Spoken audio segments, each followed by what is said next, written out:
ಪ್ರವಿಶ್ಯ ಮಮ ವಾಚಮಿಮಾಂ ಪ್ರಸುಪ್ತಾಂ ಸಂಜೀವಯತ್ಯಖಿಲಶಕ್ತಿಧರಸ್ವಧಾಮ್ನ ಅನ್ಯಾಂಶ್ಚ ಹಸ್ತಚರಣಶ್ರವಣತ್ವಗಾದೀನ್ ಪ್ರಾಣಾನ್ನಮೋ ಭಗವತೆ ಪುರುಷಾಯ ತುಭ್ಯಂ.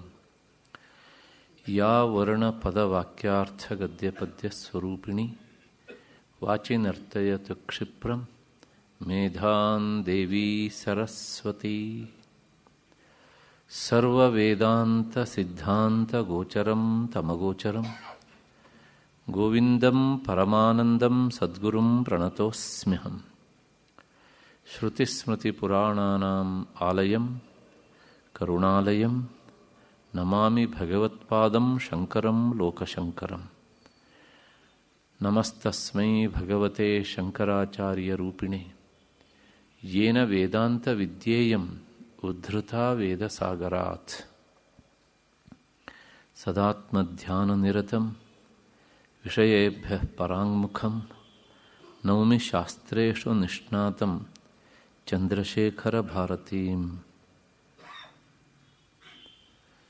ನನ್ನ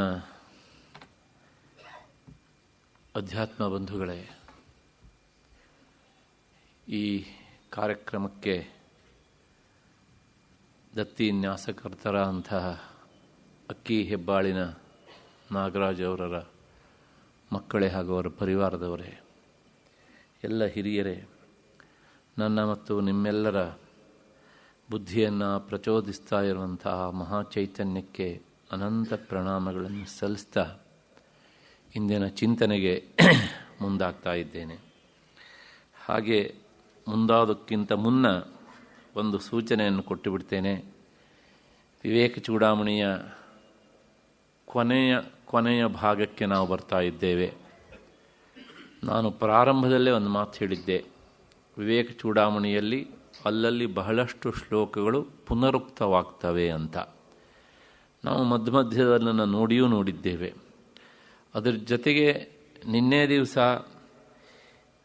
ಬ್ರಹ್ಮಜ್ಞಾನವಾದಾಗ ಆ ಜ್ಞಾನಿಯ ದೃಷ್ಟಿಯಲ್ಲಿ ಪ್ರಪಂಚ ಎನ್ನುವಂಥದ್ದು ಆ ಬ್ರಹ್ಮವಸ್ತುವಿನಲ್ಲಿ ಲಯವಾಗ್ತದೆ ಅನ್ನೋದನ್ನು, ಹೇಗೆ ಅನ್ನೋದನ್ನು ವೇದಾಂತ ಶಾಸ್ತ್ರದ ಹಿನ್ನೆಲೆಯಲ್ಲಿ ನಿಮ್ಮ ಮುಂದೆ ಸ್ವಲ್ಪ ವಿಸ್ತೃತವಾಗಿ ಇಟ್ಟಿದ್ದೇನೆ. ಎಲ್ಲ ಕಾರಣದಿಂದ ಮುಂದೆ ಇರುವಂಥ ಬಹಳಷ್ಟು ಶ್ಲೋಕಗಳ ಅರ್ಥ ಈಗಾಗಲೇ ಗತಾರ್ಥವಾಗಿ ಬಿಟ್ಟಿವೆ. ಹಾಗಾಗಿ ಆದರೂ ಸಹ ಪ್ರಾರಂಭದಲ್ಲಿ ಒಬ್ಬರು ಕೇಳಿದ್ರು, ಯಾರೋ ನನಗೆ ಗೊತ್ತಿಲ್ಲ, ವಿವೇಕ ಚೂಡಾಮಣಿಯ ಅಷ್ಟೂ ಶ್ಲೋಕಗಳಿಗೂ ಅರ್ಥ ವರ್ಣನೆ ಮಾಡ್ತೀರಿ ತಾನೇ ಅಂತ. ಹೌದು ಅಂತ ಒಂದು ಮಾತು ಹೇಳಿಬಿಟ್ಟಿದ್ದೆ ನಾನು. ಹಾಗಾಗಿ ಅದಕ್ಕೆ ನನ್ನನ್ನು ನಾನು ಬಂಧಿಸಿಕೊಂಡು ಪ್ರತಿ ಶ್ಲೋಕಕ್ಕೂ ಸಹ ಅರ್ಥವನ್ನು ಹೇಳಬೇಕು ಎನ್ನುವಂಥ ತೀರ್ಮಾನಕ್ಕೆ ಬಂದು ಆ ನಿಯಮದಂತೆ ಮುಂದಿನ ಶ್ಲೋಕಗಳನ್ನು ವಿವರಿಸ್ತಾ ಇದ್ದೇನೆ. ಪ್ರಾಯಶಃ ಮುಂದಿನ ಶ್ಲೋಕಗಳಿಗೆ ಬಹಳಷ್ಟು ವಿವರಣೆ ಅವಶ್ಯಕತೆ ಇಲ್ಲ. ಒಂದು, ಈಗಾಗಲೇ ಅರ್ಥಗಳನ್ನು ಹೇಳಿ ಆಗಿವೆ. ಇನ್ನೊಂದು, ನಮಗಿನ್ನು ಸಮಯವೂ ಬಹಳ ದಿವಸ ಇಲ್ಲ. ಹಾಗಾಗಿ ಒಂದು ದಿನಕ್ಕೆ ಪ್ರಾಯಶಃ ನಿನ್ನೆ ಮೊನ್ನೆ ಆದದ್ದು 4 ಶ್ಲೋಕ. ಇವತ್ತು ನಾವು 4 ಶ್ಲೋಕದಂತೆ ಹೋದರೆ ಪ್ರಾಯಶಃ ಮತ್ತು ಇನ್ನೂ 2-3 ದಿವಸ ಮುಂದೆ ಹೋದೀತು. ಅದಕ್ಕೋಸ್ಕರ ಅದನ್ನು ಎಳೆಯೋದಕ್ಕೆ ನನಗೂ ಇಷ್ಟ ಇಲ್ಲ. ಹಾಗಾಗಿ ಸ್ವಲ್ಪ ಸಂಖ್ಯೆಯನ್ನು ಜಾಸ್ತಿ ಮಾಡ್ಕೊಳ್ಳೋಣ. ಯಾಕೆ ಇಷ್ಟೆಲ್ಲ ಓಡಿಸ್ತಾ ಇದ್ದಾರೆ ಅಂತ ದಯವಿಟ್ಟು ಯಾರು ಅಂದುಕೊಳ್ಳಬೇಡಿ. ಅಷ್ಟು ಹಿನ್ನೆಲೆಯಲ್ಲಿ ನಿನ್ನೆ ದಿವಸ ನಾವು 566ನೇ ಶ್ಲೋಕದವರೆಗೆ ನಾವು ನೋಡಿದ್ದೇವೆ. ಘಟ ನಷ್ಟವಾದಾಗ ಘಟದಲ್ಲಿರುವಂತಹ ಆಕಾಶ ಹೊರಗಿನ ಮಹಾಕಾಶದ ಜೊತೆಗೆ ಒಂದಾಗುವ ಹಾಗೆ ಆ ಜ್ಞಾನಿಯ ಆತ್ಮ ಬದುಕಿರುವಾಗಲೇ ಒಂದಾಗಿರ್ತದೆ. ಅದರ ಲೋಕದ ಸಾಮಾನ್ಯ ಜನರ ದೃಷ್ಟಿಯಲ್ಲಿ ಅವನು ದೇಹವನ್ನು ಬಿಟ್ಟಾಗ ಅವನು ವಿದೇಹ ಮುಕ್ತ ಅಂತ ಕರೆಸ್ಕೊಳ್ತಾನೆ. ಅವನ ಆತ್ಮ ಆ ಪರಮಾತ್ಮನಲ್ಲಿ ಅಂದರೆ ಬ್ರಹ್ಮವಸ್ತುವಿನಲ್ಲಿ ಲೀನವಾಗಿ ಬಿಡ್ತದೆ ಅಂತ. ಅದು ಹೇಗೆ ಲೀನವಾಗ್ತದೆ? ಯಾಕೆಂದರೆ ಮನುಷ್ಯರ ಸಹಜ ಸ್ವಭಾವ ಇಂಥ ವಿಚಾರಗಳನ್ನೆಲ್ಲ ಹೇಳಿದ ತಕ್ಷಣ ನಮಗೆ ಗೊತ್ತಿರುವ ಮಟ್ಟದಲ್ಲೇ ಅದನ್ನು ಹೇಳಬೇಕು ಅಂತ ನಾವು ಬಯಸ್ತೇವೆ ಅಷ್ಟೇ ಹೊರತನು ಅವರು ಹೇಳಿದ ಮಟ್ಟಕ್ಕೆ ನಾವು ಹತ್ತಬೇಕು ಅಂತ ನಾವು ವಿಚಾರ ಮಾಡೋದಿಲ್ಲ. ಅದಕ್ಕೋಸ್ಕರ ಅದು ಹೇಗೆ ಲೀನವಾಗ್ತದೆ ಅಂತ ಸಂಶಯ ಬಹಳಷ್ಟು ಜನರಿಗೆ ಬರ್ತದೆ. ಅಂಥವರನ್ನ ಮನಸ್ಸಲ್ಲಿಟ್ಕೊಂಡು ಭಗವತ್ಪಾದರು ದೃಷ್ಟಾಂತವನ್ನು ಉದಾಹರಣೆಯನ್ನು ಕೊಟ್ಟು ಆ ವಿಷಯವನ್ನು ತಿಳಿಸೋದಕ್ಕೆ ಮುಂದಾಗ್ತಾ ಇದ್ದಾರೆ ಮುಂದಿನ ಶ್ಲೋಕದಲ್ಲಿ. 567ನೇ ಶ್ಲೋಕ. ಕ್ಷೀರಂ ಕ್ಷೀರೇ ಯಥಾ ಕ್ಷಿಪ್ತಂ ತೈಲಂ ತೈಲೇ ಜಲಂ ಜಲೆ ಸಂಯುಕ್ತಮೇಕತಾಂ ಯಾತಿ ತಥಾ ಆತ್ಮನಿ ಆತ್ಮವಿನ್ ಮುನಿ. ಇನ್ನೊಂದು ಸಲ. ಕ್ಷೀರಂ ಕ್ಷೀರೇ ಯಥಾ ಕ್ಷಿಪ್ತಂ ತೈಲಂ ತೈಲೇ ಜಲಂ ಜಲೆ ಸಂಯುಕ್ತಮೇಕತಾಂ ಯಾತಿ ತಥಾ ಆತ್ಮ ಆತ್ಮವಿನ್ ಮುನಿ ತಥಾ ಆತ್ಮನಿ ಆತ್ಮವಿನ್ ಮುನಿ. ಈ ಶ್ಲೋಕದ ಅರ್ಥ ಹೀಗಿದೆ. ಏನು ಅಂದರೆ, ಹಾಲಿನಲ್ಲಿ ಹಾಲು ಸೇರಿದರೆ, ಎಣ್ಣೆಯಲ್ಲಿ ಎಣ್ಣೆ ಸೇರಿದರೆ, ನೀರಿನಲ್ಲಿ ನೀರು ಸೇರಿದರೆ ಅದೆಲ್ಲ ಒಂದೇ ಆಗುವಂತೆ ಬ್ರಹ್ಮದಲ್ಲಿ ಬೆರೆತ ಬ್ರಹ್ಮಜ್ಞಾನಿಯು ಬ್ರಹ್ಮವೇ ಆಗಿ ಬಿಡುತ್ತಾನೆ. ಬ್ರಹ್ಮದಲ್ಲಿ ಬೆರೆತ ಅಂದರೆ ಒಂದು ನೆನಪಿಟ್ಕೊಳ್ಬೇಕು, ಇಲ್ಲಿ ಕೊಟ್ಟಂತಹ ಉದಾಹರಣೆಗಳೆಲ್ಲ ಸಾವಯವ ದೃಷ್ಟಾಂತ. ಏಕೆ ನಮಗೆ ಬೇರೆ ದೃಷ್ಟಾಂತ ಸಿಗೋದೇ ಇಲ್ಲ. ಈಗ ಹಾಗಾಗಿ ಏನು ಮಾಡ್ತಾರೆ ಅಂದರೆ ಈ ದೃಷ್ಟಾಂತವನ್ನು ಕೊಟ್ಟಿದ್ದಾರೆ. ಆದರೆ ಜ್ಞಾನಿ ಬ್ರಹ್ಮದ ಜೊತೆಗೆ ಒಂದಾಗುವುದು ಅಂದರೆ ಇವನ ಆತ್ಮ ಹೋಗಿ ಆ ಆತ್ಮ ಜೊತೆಗೆ ಸೇರಿಕೊಂಡು ಒಂದಾಗ್ತದೆ ಅಂತಲ್ಲ. ಯಾಕೆಂದರೆ ಇವನ ಆತ್ಮ ಅಂತ ಹೇಳುವುದು ಯಾವಾಗಂದರೆ ಆ ಬುದ್ಧಿಯಲ್ಲಿ ಪ್ರತಿಬಿಂಬಿತವಾದಂತಹ ಚೈತನ್ಯ ಆ ಆತ್ಮಕ್ಕಿಂತ ಬೇರೆ ಅಂತ ಅಂದುಕೊಂಡಷ್ಟು ಹೊತ್ತು ಮಾತ್ರ. ಬುದ್ಧಿಯಿಂದಾಗಿ ಸಪರೇಷನ್. ಜ್ಞಾನಿಗೆ ಏನಾಗುತ್ತೆ ಕೇಳಿದರೆ, ಆ ಬುದ್ಧಿ ಇದ್ದೂ ಸಹ ಅದು ಕೆಲಸ ಮಾಡೋದಿಲ್ಲ. ಕೆಲಸ ಮಾಡೋದಿಲ್ಲ ಅಂದರೆ ಆ ಬುದ್ಧಿಯಲ್ಲಿ ಸ್ಪಷ್ಟವಾಗಿ ಗೊತ್ತಿರುತ್ತೆ, ಆ ಬುದ್ಧಿಯನ್ನು ಮಹಾಚೈತನ್ಯ ವ್ಯಾಪಿಸಿಕೊಂಡು ಬಿಡುತ್ತೆ. ಹಾಗಾಗಿ ಏನಾಗುತ್ತೆ ಅಂದರೆ ಬುದ್ಧಿಯಿಂದ ಪ್ರತ್ಯೇಕತೆ ಅನ್ನೋದು ಅವನಿಗೆ ಇಲ್ಲವೇ ಇಲ್ಲ. ಸ್ಥೂಲ ದೇಹ ಇರುವಾಗಲೇ ಒಳಗಿನ ಸೂಕ್ಷ್ಮ ಶರೀರದ ಭಾವವೇ ಅವನಿಗೆ ಕಳೆದು ಹೋಗಿರ್ತದೆ. ಸೂಕ್ಷ್ಮ ಶರೀರದ ಅವಯವಗಳಲ್ಲಿ ಬುದ್ಧಿಯೂ ಒಂದು, ಆ ಬುದ್ಧಿಯೂ ಸಹ ತನ್ನ ಬುದ್ಧಿತ್ವವನ್ನು ಕಳ್ಕೊಂಡು ಬಿಡ್ತದೆ. ಹಾಗಾಗಿ ಅವನ ಆತ್ಮ ಬದುಕಿರುವಾಗಲೇ ಆ ಪರಮಾತ್ಮನೊಂದಿಗೆ, ಅಂದರೆ ಘಟದಲ್ಲಿರುವ ಆಕಾಶ ಹೊರಗಿನ ಆಕಾಶದ ಜೊತೆಗೆ ಸೇರಿಕೊಂಡ ಹಾಗೆ ಸೇರಿಕೊಂಡಿರ್ತದೆ. ಆದರೆ ಸ್ಥೂಲ ದೇಹ ಎನ್ನುವಂಥದ್ದು ಪ್ರಾರಬ್ಧ ಕರ್ಮವಶಾತ್ ಬದುಕಿರ್ತದೆ. ಅದು ಬದುಕಿರುವವರೆಗೆ ನಿಮ್ಮ ದೃಷ್ಟಿಯಲ್ಲಿ ಅವನಿಗೆ ಶರೀರ ಇದ್ದಂತೆ, ಅದು ಮಗಳದೇ ಹೋಗಿಬಿಟ್ಟಿದೆ. ಹಾಗಾಗಿ ಜ್ಞಾನಿ ಆತ್ಮನಲ್ಲಿ ಒಂದಾಗುವುದು, ಪರಮಾತ್ಮನಲ್ಲಿ ಒಂದಾಗುವುದು ಅಂದರೆ ಅದು ಕೇವಲ ಅರಿವು, ತಿಳುವಳಿಕೆ. ಅದು ಬೇರೆ ಅಲ್ಲ ಅಂತ. ಬುದ್ಧಿಗುಹೆಯಲ್ಲಿ ಪ್ರಕಾಶವಾದಷ್ಟು ಹೊತ್ತು ಅದಕ್ಕೆ ಸಾಕ್ಷಿ, ಅಂದರೆ ಅದು ಉಪಹಿತ ಚೈತನ್ಯ, ಉಪಾಧಿಗತ ಚೈತನ್ಯ ಅಂತ ಕರೀತಾರೆ. ಆ ಬುದ್ಧಿಯ ಭಾವವನ್ನು ಕಳ್ಕೊಂಡಾಗ ಅದು ಉಪಹಿತ ಚೈತನ್ಯ, ಎಲ್ಲ ಕಡೆಗೂ ಇರುವಂತಹ ಚೈತನ್ಯವು ನಾನೇ ಅಂತ ಅಂದ್ಕೊಳ್ತಾನಲ್ಲ, ಅದೇ ಅವನ ಆ ವಿದೇಹ ಮುಕ್ತ ಸ್ಥಿತಿ. ಹಾಗಾಗಿ ಕೊಡುವ ದೃಷ್ಟಾಂತ ನೋಡಿ. ಕ್ಷೀರಂ ಕ್ಷೀರೇ, ಒಂದು ಪಾತ್ರೆಯಲ್ಲಿ ಹಾಲಿದೆ, ದೊಡ್ಡ ಪಾತ್ರೆಯಲ್ಲಿ ಇಡೋಣ. ಒಂದು ಚಿಕ್ಕ ಲೋಟದಲ್ಲಿ ಹಾಲಿದೆ, ಅದಕ್ಕೆ ಹಾಕೋಣ. ಹಾಕಿದ್ರೆ ಏನಾಯ್ತು? ಇವಾಗ ಎರಡು ಒಂದೇ ಆಯಿತು. ಇವಾಗ ನಾವು ತೆಗೆಯೋಕೆ ಹೋದರೆ ನಾವು ಹಾಕಿದ ಹಾಲೇ ಪುನಃ ಬರ್ತದೆ ಅಂತ ಇಲ್ಲ. ಹಾಗಿದ್ರೆ ಈ ಹಾಲು ಇಷ್ಟೊತ್ತು ಬೇರೆಯಾಗಿ ಕಂಡುತ್ತಲ್ಲ ಅಂದರೆ ಈ ಲೋಟದ ಪ್ರತ್ಯೇಕತೆಯಿಂದಾಗಿ ಅದಕ್ಕಿಂತ ಬೇರೆಯಾಗಿ ಇತ್ತು ಅಷ್ಟೇ. ಹಾಗೇನೆ ತೈಲಂ ತೈಲೆ, ತೈಲ ಅಂದರೆ ಎಣ್ಣೆ, ಮತ್ತೆ ಜಲಂ ಜಲೆ, ಬಕೆಟಿನ ನೀರಿಗೆ ತಂಬಿಗೆಯಲ್ಲಿರುವ ನೀರನ್ನು ಹಾಕಿ ಆದಮೇಲೆ ಇದು ಬೇರೆ ಅದು ಬೇರೆ ಎನ್ನುವಂಥ ಪ್ರತ್ಯೇಕತೆ ಇರುವುದಿಲ್ಲ. ಹಾಗೆ ಸಂಯುಕ್ತ ಮೇಕತಾಂ ಯಾತಿ ತಥಾ ಆತ್ಮನಿ ಆತ್ಮವಿನ್ ಮುನಿ. ಹಾಗೆ ಆತ್ಮವಿನ್ ಮುನಿ, ಆತ್ಮವಿನ್ ಅಂದರೆ ಆತ್ಮವಿತ್ ಅಂತ ಅರ್ಥ. ವ್ಯಾಕರಣದ ಪ್ರಕಾರ ಆ ತಕಾರ ನಕಾರ ಆಗುತ್ತೆ. ಹಾಗಾಗಿ ಆತ್ಮವಿತ್ ಮುಂದೆ ಮಕಾರ ಇದ್ದಿದ್ದರಿಂದ ಆತ್ಮವಿನ್ ಅಂತ ಆಗುತ್ತೆ. ಆತ್ಮವನ್ನು ತಿಳಿದವನು ಅವನು ಆತ್ಮವನ್ನೇ ಹೊಂದಿಬಿಡ್ತಾನೆ. ಇದನ್ನು ಉಪನಿಷತ್ತು ಹೇಳುತ್ತೆ, ಬ್ರಹ್ಮವಿತ್ ಬ್ರಹ್ಮೈವ ಭವತಿ ಅಂತ. ಆ ಬ್ರಹ್ಮವನ್ನು ತಿಳಿದವನು ಬ್ರಹ್ಮವೇ ಆಗಿಬಿಡ್ತಾನೆ ಅಂತ. ಅಷ್ಟು ಹಿನ್ನೆಲೆಯಲ್ಲಿ ಈ ಶ್ಲೋಕದ ಅರ್ಥ ಸಾಕು ಅಂತ ಅಂದ್ಕೊಂಡು ಮತ್ತೆ ಮುಂದಕ್ಕೆ ಹೋಗೋಣ. 568ನೇ ಶ್ಲೋಕ. ಏವಂ ವಿದೇಹ ಕೈವಲ್ಯಂ ಸನ್ಮಾತ್ರತ್ವಂ ಅಖಂಡಿತಂ ಬ್ರಹ್ಮಭಾವಂ ಪ್ರಪದ್ಯೈಷ ಯಾತಿ ನಾವರ್ತತೆ ಪುನಃ. ಇನ್ನೊಂದು ಸಲ, ಏವಂ ವಿದೇಹ ಕೈವಲ್ಯಂ ಸನ್ಮಾತ್ರತ್ವಂ ಅಖಂಡಿತಂ ಬ್ರಹ್ಮಭಾವಂ ಪ್ರಪದ್ಯೈಷ ಯಾತಿ ನ ಆವರ್ತತೆ ಪುನಃ.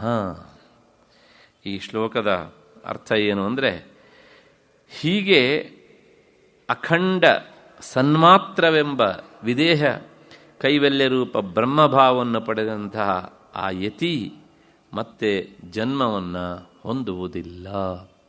ಇಷ್ಟು ಈ ಶ್ಲೋಕದ ಅರ್ಥ. ಏನು ಹೇಳ್ತಾರೆ? ವಿದೇಹ ಕೈವಲ್ಯ, ಒಬ್ಬ ಜ್ಞಾನಿ ಬದುಕಿರುವಾಗಲೇ ಅವನಿಗೆ ಬ್ರಹ್ಮಜ್ಞಾನ ಬಂದರೆ ಅವನಿಗೆ ಜೀವನ್ಮುಕ್ತ ಅಂತ ಹೆಸರು.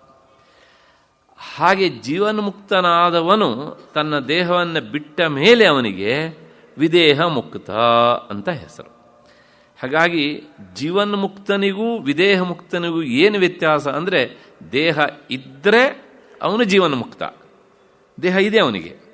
ಆದರೆ ದೇಹ ಇದ್ದದ್ದು ಅವನ ಪರಿವೆಯಲ್ಲಿ ಇಲ್ಲ. ಅವನಿಗೆ ಹೇಗಿದೆ ಕೇಳಿದರೆ ಇದ್ದರೂ ಇಲ್ಲದಂತೆ ಇದೆ.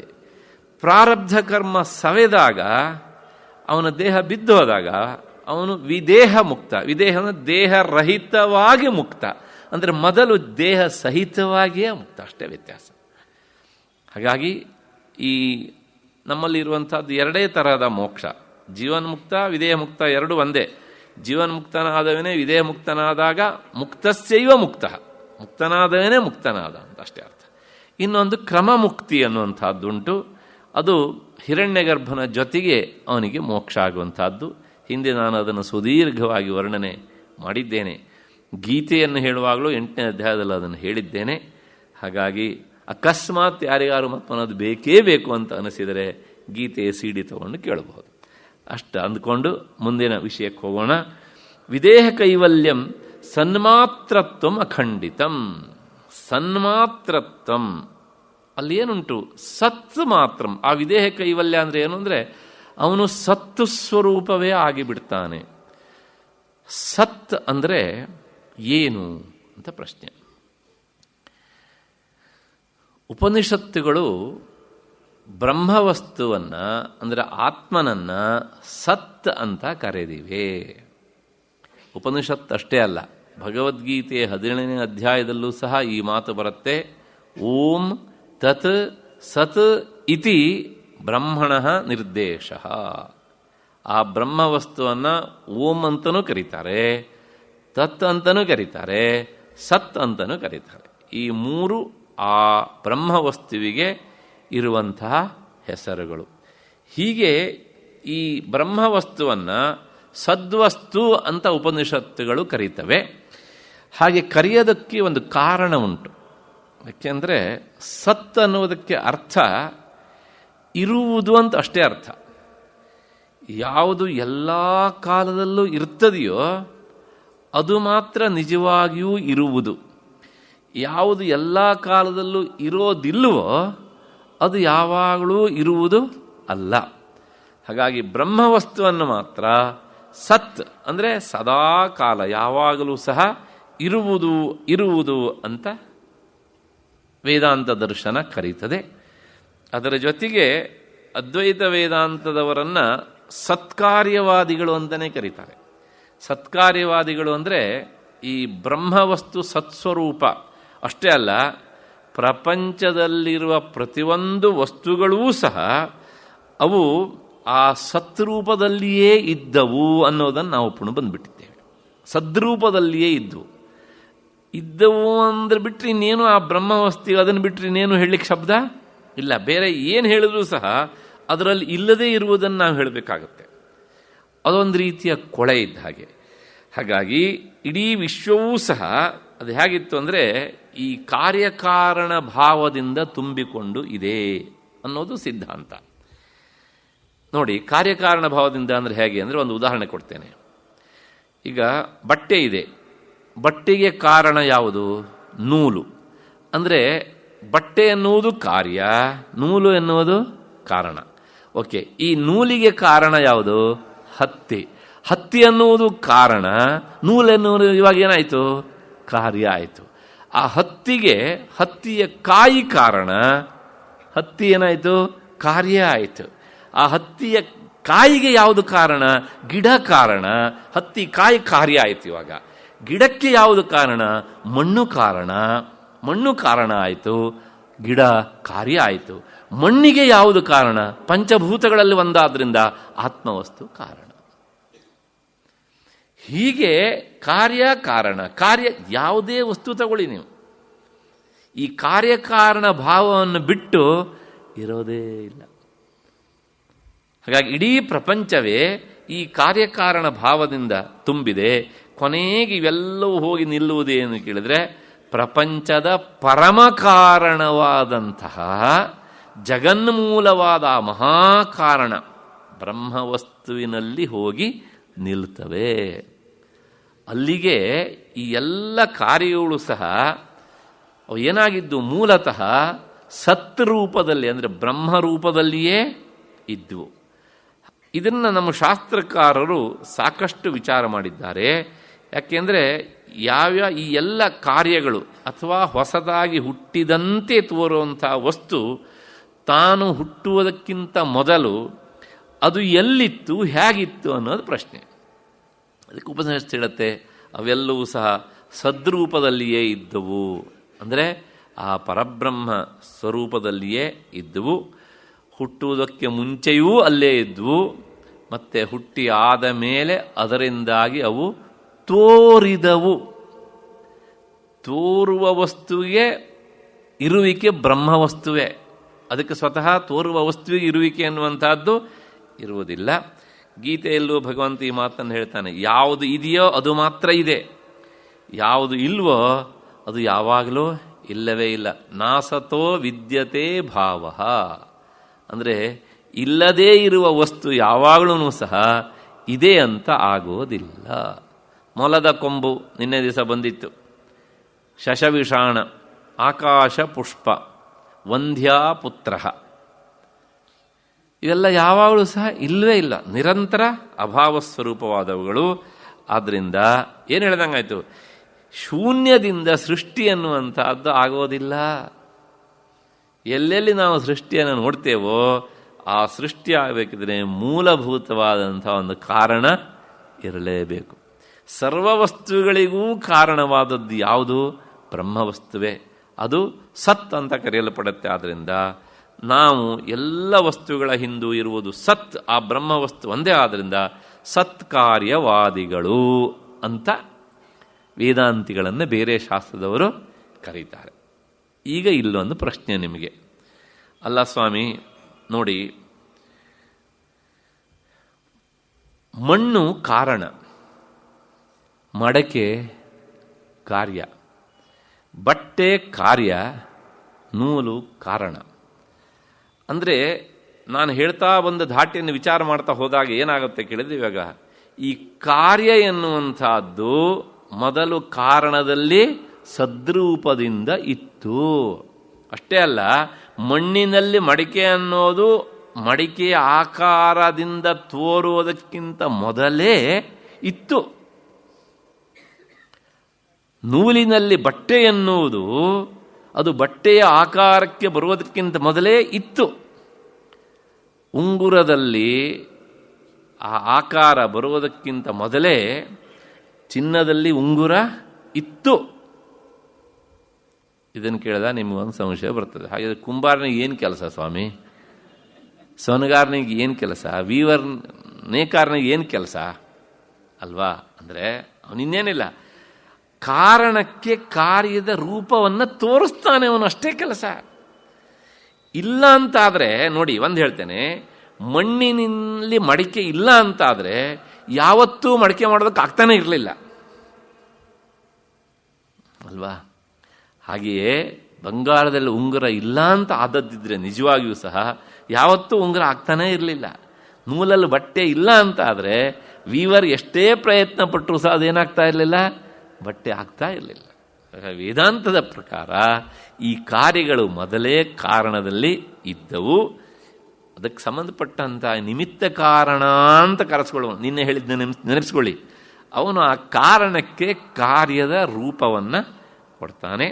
ಅಷ್ಟು ಹಿನ್ನೆಲೆಯಲ್ಲಿ ಹೀಗೆ. ಆದರೆ ಇಲ್ಲಿ ಒಂದು ನೆನ್ಪಿಟ್ಕೊಳ್ಬೇಕು, ಮಡಕೆ ಎನ್ನುವಂಥದ್ದು ಈ ಒಂದು ಆಕಾರ ಬಂತಲ್ಲ, ಅಷ್ಟರ ಮಟ್ಟಿಗಾರ ಅವನು ಕೊಡುಗೆ ಇದೆಯಲ್ಲ ಅಂತಂದರೆ, ಆ ಮಡಕೆ ಎನ್ನುವಂಥದ್ದು ಆಕಾರ ಇದೆ, ಅದಕ್ಕೊಂದು ಹೆಸರು ಇದೆ. ಆದರೆ ಅದು ನಿತ್ಯವೋ ಅಲ್ಲ. ಯಾವುದು ನಿತ್ಯ ಅಲ್ಲವೋ ಅದು ಸತ್ಯವೂ ಅಲ್ಲ. ಹೌದು ತಾನೆ?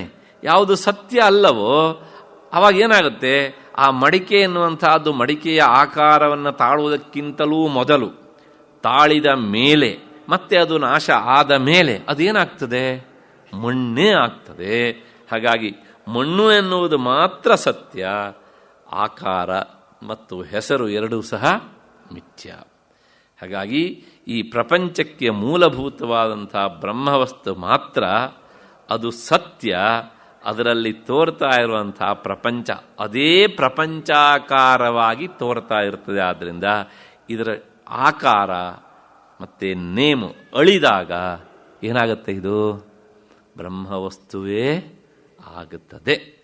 ಹಾಗಾಗಿ ವಿದೇಹ ಕೈವಲ್ಯಂ ಸನ್ಮಾತ್ರತ್ವಂ ಅಖಂಡಿತಂ. ಕಾರ್ಯ ಎನ್ನುವಂಥದ್ದು ಖಂಡಿತ ಅಂದರೆ ಅದು ಏನಾಗ್ತದೆ, ಮಂಕಾಗ್ತದೆ, ಅಥವಾ ಅದರ ಭಾಗ ಎನ್ನುವಂಥದ್ದು ಕೆಲವು ಸಲ ಅದು ಚೂರ್ಣ ಆಗಬಹುದು. ಆದರೆ ಈ ಕಾರಣ ಎನ್ನುವಂಥದ್ದು ಯಾವುದೇ ಕಾರಣಕ್ಕೂ ಸಹ ತನ್ನ ಸದ್ರೂಪದಿಂದ ಅದು ವಿಚಲಿತ ಆಗುವುದಿಲ್ಲ. ಹಾಗಾಗಿ ಬ್ರಹ್ಮಭಾವಂ ಪ್ರಪದ್ಯೈಷ, ಆ ಬ್ರಹ್ಮಭಾವವನ್ನು ಪಡೆದು ಆತ ಯಾತಿ. ಯಾತಿ ಅಂದರೆ ಬ್ರಹ್ಮಭಾವಂ ಯಾತಿ, ಬ್ರಹ್ಮಸ್ವರೂಪವನ್ನೇ ಪಡೆದು ಬಿಡ್ತಾನೆ. ಹಾಗೆ ಒಮ್ಮೆ ಬ್ರಹ್ಮಭಾವವನ್ನು ಪಡೆದವನು ಮತ್ತೆ ನ ಆವರ್ತತೆ ಪುನಃ, ಇಲ್ಲಿಗೆ ಬರುವುದಿಲ್ಲ. ಇಲ್ಲಿಗೆ ಬರುವುದಿಲ್ಲ ಅಂದರೆ ಏನು, ಗೋಖಲೆ ಇನ್ಸ್ಟಿಟ್ಯೂಷನ್ಗೆ ಅಂತನಾ? ಅಲ್ಲ, ಈ ಪ್ರಪಂಚಕ್ಕೆ ಬರುವುದಿಲ್ಲ. ಈ ಪ್ರಪಂಚಕ್ಕೆ ಬರುವುದಿಲ್ಲ ಮೀನ್ಸ್ ಅವನಿಗೆ ಪ್ರಪಂಚಕ್ಕೆ ಬರುವುದು ಅಂದ್ರೆ ಏನು, ಹುಟ್ಟಬೇಕು ಅವನಿಗೆ ದೇಹ ಭಾವ ಅನ್ನೋದು ಮತ್ತೆ ಇಲ್ಲ. ಅವನಿಗೆ ದೇಹ ಭಾವ ಇಲ್ಲದೇ ಇದ್ದದ್ರಿಂದಲೇ ಮತ್ತೆ ಅವನಿಗೆ ಸಾವು ಸಹ ಇಲ್ಲ. ಹಾಗಾಗಿ ಅವನಿಗೆ ಹುಟ್ಟಿಲ್ಲ ಮತ್ತೆ ಅವನಿಗೆ ಸಾವಿಲ್ಲ. ಹೇಗೆ ಹೇಳ್ತೀರಿ ಅಂದರೆ ಉಪನಿಷತ್ತು ಹೇಳುತ್ತೆ, ನಸ ಪುನರಾವರ್ತತೆ, ಅವನು ಮತ್ತೆ ಹಿಂತಿರುಗಿ ಬರೋದಿಲ್ಲ, ಮತ್ತೆ ಅವನು ಜನ್ಮವನ್ನು ಎತ್ತೋದಿಲ್ಲ. ಅಲ್ಲ, ಎತ್ತಿದ್ರೆ ಏನ್ರಿ ಮಹಾ ವ್ಯತ್ಯಾಸ ಆಯಿತು? ನಾವು ಪದೇ ಪದೇ ಹುಟ್ಟುತ್ತೇವೆ, ಸಾಯ್ತೇವೆ, ಅವನು ಹುಟ್ಟೋದಿಲ್ಲ, ಅಷ್ಟೇ ವ್ಯತ್ಯಾಸ ಅಲ್ವಾ? ಎಸ್, ಇಲ್ಲೇ ಇರೋದು. ಒಂದೊಂದು ಸಲ ಹುಟ್ಟಿ ಈ ದೇಹ ಸಾಯೋದ್ರೊಳಗೆ ಎಷ್ಟು ಸಲ ಆ ಸಾವು ಬರದೇ ಇದ್ರೂ ಸಾವಿನ ಸಂಕಟವನ್ನು ಅನುಭವಿಸ್ತೇವಲ್ಲ ಅಲ್ವಾ? ದಿನದಿನವೂ ಸಾಯೋದು, ಹೌದು ತಾನೆ? ನಾನು ಹೇಳ್ತಾರೆ ತಮಾಷೆ ಅಲ್ಲ, ಯಾಕೆಂದರೆ ಈ ದೇಹ ಎನ್ನುವಂಥದ್ದು ದಿನದಿಂದ ದಿನಕ್ಕೆ ಬದಲಾವಣೆ ಆಗ್ತಾನೇ ಇರುತ್ತೆ. ಆದರೆ ನಮಗೇನಾಗುತ್ತೆ ಅಂದರೆ ಅದು ಬದಲಾವಣೆ ತಕ್ಷಣ ಗೊತ್ತಾಗೋದಿಲ್ಲ. ಒಬ್ಬ ವ್ಯಕ್ತಿಯನ್ನು ನೋಡಿ ನೀವು 2 ವರ್ಷ ಬಿಟ್ಟು ನಮ್ಮನ್ನು ನೋಡಿದಾಗ ಎಷ್ಟು ಬದಲಾವಣೆ ಆಗ್ಬಿಟ್ಟಿದ್ದೀರಿ, ನೀವು ತುಂಬ ಇಳಿದೋಗಿದ್ದೀರಲ್ರಿ ಅಂತಾನೆ. ದಿನಾ ಮನೆಯಲ್ಲಿ ನೋಡುವ ವ್ಯಕ್ತಿಗಳಿಗೆ ಅವನು ಇಳಿದು ಹೋದ್ದು ಗೊತ್ತಾಗೋಲ್ಲ, ದಪ್ಪ ಆದ್ದು ಗೊತ್ತಾಗೋದಿಲ್ಲ, ಹೌದು ತಾನೆ? ಹಾಗೆ ದಿನವೂ ಸಹ ಅದು ಎಷ್ಟೆಷ್ಟೋ ಇಂಚು ಅಲ್ಲ, ಇನ್ನು ಮಿಲಿಮೀಟರ್ ಲೆಕ್ಕದೊಳಗೆ ಲೆಕ್ಕ ಹಾಕಬೇಕು, ಅದು ಬದಲಾವಣೆ ಆಗ್ತಾನೇ ಇರುತ್ತೆ. ಇದನ್ನೇ ಹೇಳ್ತಾರೆ ಶತ ಕಮಲಪತ್ರ ರಂಧ್ರನ್ಯಾಯ ಅಂತ. ಒಂದು ನಿಮಗೆ ಅರ್ಥ ಆಗುವ ದೃಷ್ಟಿಯಲ್ಲಿ ಹೇಳ್ಬಿಡ್ತೇನೆ. ಒಂದು 20 ಪೇಪರ್ನ ಇಟ್ಕೊಂಡು ಪಂಚಿಂಗ್ ಮಿಷಿನ್ ಹೋಲ್ ಮಾಡೋಣ. ಈಗ ನಾವು ಹೋಲ್ ಮಾಡ್ಲಿಕ್ಕೆ ಹೋದಾಗ ಚಕ್ ಅಂತ ಒಂದೇ ಸಲ ಹೋಲ್ ಆಗುತ್ತೆ ಅಲ್ವಾ? ಆದರೆ ನಿಜವಾಗಿ ಏನಾಗುತ್ತೆ ಹೇಳಿದ್ರೆ, ಒಂದು ಪೇಪರ್ ಆದಮೇಲೆ ಇನ್ನೊಂದು ಪೇಪರು, ಆ ಪೇಪರ್ ಆದಮೇಲೆ ಇನ್ನೊಂದು ಪೇಪರು, ಅದಾದಮೇಲೆ ಇನ್ನೊಂದು ಪೇಪರ್ ತಾನೆ ಹೋಲ್ ಆಗೋದು. ಆ ವೇಗದಲ್ಲಿ ಆಗುವಾಗ ಏನಾಗುತ್ತೆ, ನಮಗೆ ಒಂದಾದ್ಮೇಲೆ ಇನ್ನೊಂದು ಅನ್ನುವಂಥದ್ದು ನಮಗೆ ಗೊತ್ತಾಗುವುದಿಲ್ಲ. ಹಾಗೇನೆ ನಾವು ದಿನವೂ ಅಷ್ಟು ಸಾಯ್ತಾ ಇರ್ತೇವೆ. ಮಾನಸಿಕವಾಗಿಯೂ ಸಾಯ್ತೇವೆ, ದೈಹಿಕವಾಗಿಯೂ ಸಾಯ್ತೇವೆ. ಆದರೆ ಏನಾಗುತ್ತೆ ಕೇಳಿದರೆ ನಮಗದು ಅನುಭವಕ್ಕೆ ಬರುವುದಿಲ್ಲ. ಹೊರ ಪ್ರಪಂಚವನ್ನು ನೋಡ್ತಾ ನೋಡ್ತಾ ಇಲ್ಲಾದ ಬದಲಾವಣೆಯನ್ನು ನಾವು ಗ್ರಹಿಸುವುದೇ ಇಲ್ಲ. ಪ್ರತಿಯೊಬ್ಬ ಮನುಷ್ಯನೂ ಪ್ರತಿದಿನವೂ ಸಾಯ್ತಾನೆ. ಕೊನೆಗೆ ಒಂದು ದಿವಸ ಪೂರ್ತಿಯಾಗಿ ಹೋಗ್ತಾನೆ. ಸ್ಥೂಲ ದೇಹಕ್ಕೂ ಮತ್ತು ಚೈತನ್ಯಕ್ಕೂ ಸಂಬಂಧ ತಪ್ಪಿ ಹೋಗುತ್ತೆ. ಅಷ್ಟು ಹಿನ್ನೆಲೆಯಲ್ಲಿ ಈ ಸಂಕಟವನ್ನು ಅವನು ಅನುಭವಿಸೋದಿಲ್ಲ. ಈ ಸಂಕಟ ಅಂದರೆ ಎರಡು ಸಂಕಟ. ಹುಟ್ಟುವಾಗಿನ ಸಂಕಟವೂ ಅವನಿಗಿಲ್ಲ, ಸಾಯುವಾಗಿನ ಸಂಕಟವೂ ಇಲ್ಲ. ನಮಗೆ ನಾವು ಹುಟ್ಟುವಾಗ ಏನು ಸಂಕಟ ಅನುಭವಿಸಿದ್ವಿ ಅನ್ನೋದು ಅದು ಮರ್ತೋಗಿದೆ. ಮತ್ತು ಕೆಲವು ಜನ ಕೇಳ್ತಾರೆ, ಅಲ್ರಿ ನಿಮಗೆ ಸಂಕಟ ಆದರೂ ನೆನಪಿರ್ಬೇಕಿತ್ತಲ್ವಿ ನರುವೆ ಅಂತ. ಅಂದರೆ ಏನೋ ಮಹಾದೊಡ್ಡ ನೆನಪಿನ ಶಕ್ತಿ ಅಂದರೆ ಅವನಿಗೆ ಅಷ್ಟೆಲ್ಲ ಬಲವಾಗುಂಟು ಅನ್ನೋ ತರಹ. ನಾನು ಪದೇ ಪದೇ ಕೇಳ್ತೇನೆ, ಆ ಹುಟ್ಟುವಾಗಿನ ಸಂಕಟ ಅದು ನೆನಪಿರೋದು ತುಂಬ ಕಷ್ಟ. ಯಾಕೆಂದ್ರೆ ನಾವು ಆ ಜನನ ಸ್ಥಿತಿಯಿಂದ ಬಾಲ್ಯಾವಸ್ಥೆ, ಶೈಶವಾವಸ್ಥೆಯನ್ನು ದಾಟಿ ಬಾಲ್ಯಾವಸ್ಥೆಗೆ ಬಂದು ಪ್ರೌಢಾವಸ್ಥೆಯನ್ನು ಪ್ರಪಂಚ ನೋಡ್ತಾ ಹಿಂದಿನದನ್ನು ನಾವು ಮರೆತು ಬಿಡ್ತೇವೆ. ಹೆಚ್ಚೇಕೆ ನಾವು ಪ್ರೌಢಾವಸ್ಥೆಯಲ್ಲಿ ಅನುಭವಿಸೋದು ಎಷ್ಟೋ ಕ್ಷಣಗಳನ್ನೇ ನಾವು ಒಂದು 2 ವರ್ಷ ಆದಮೇಲೆ ಮರೆತು ಬಿಡ್ತೇವೆ.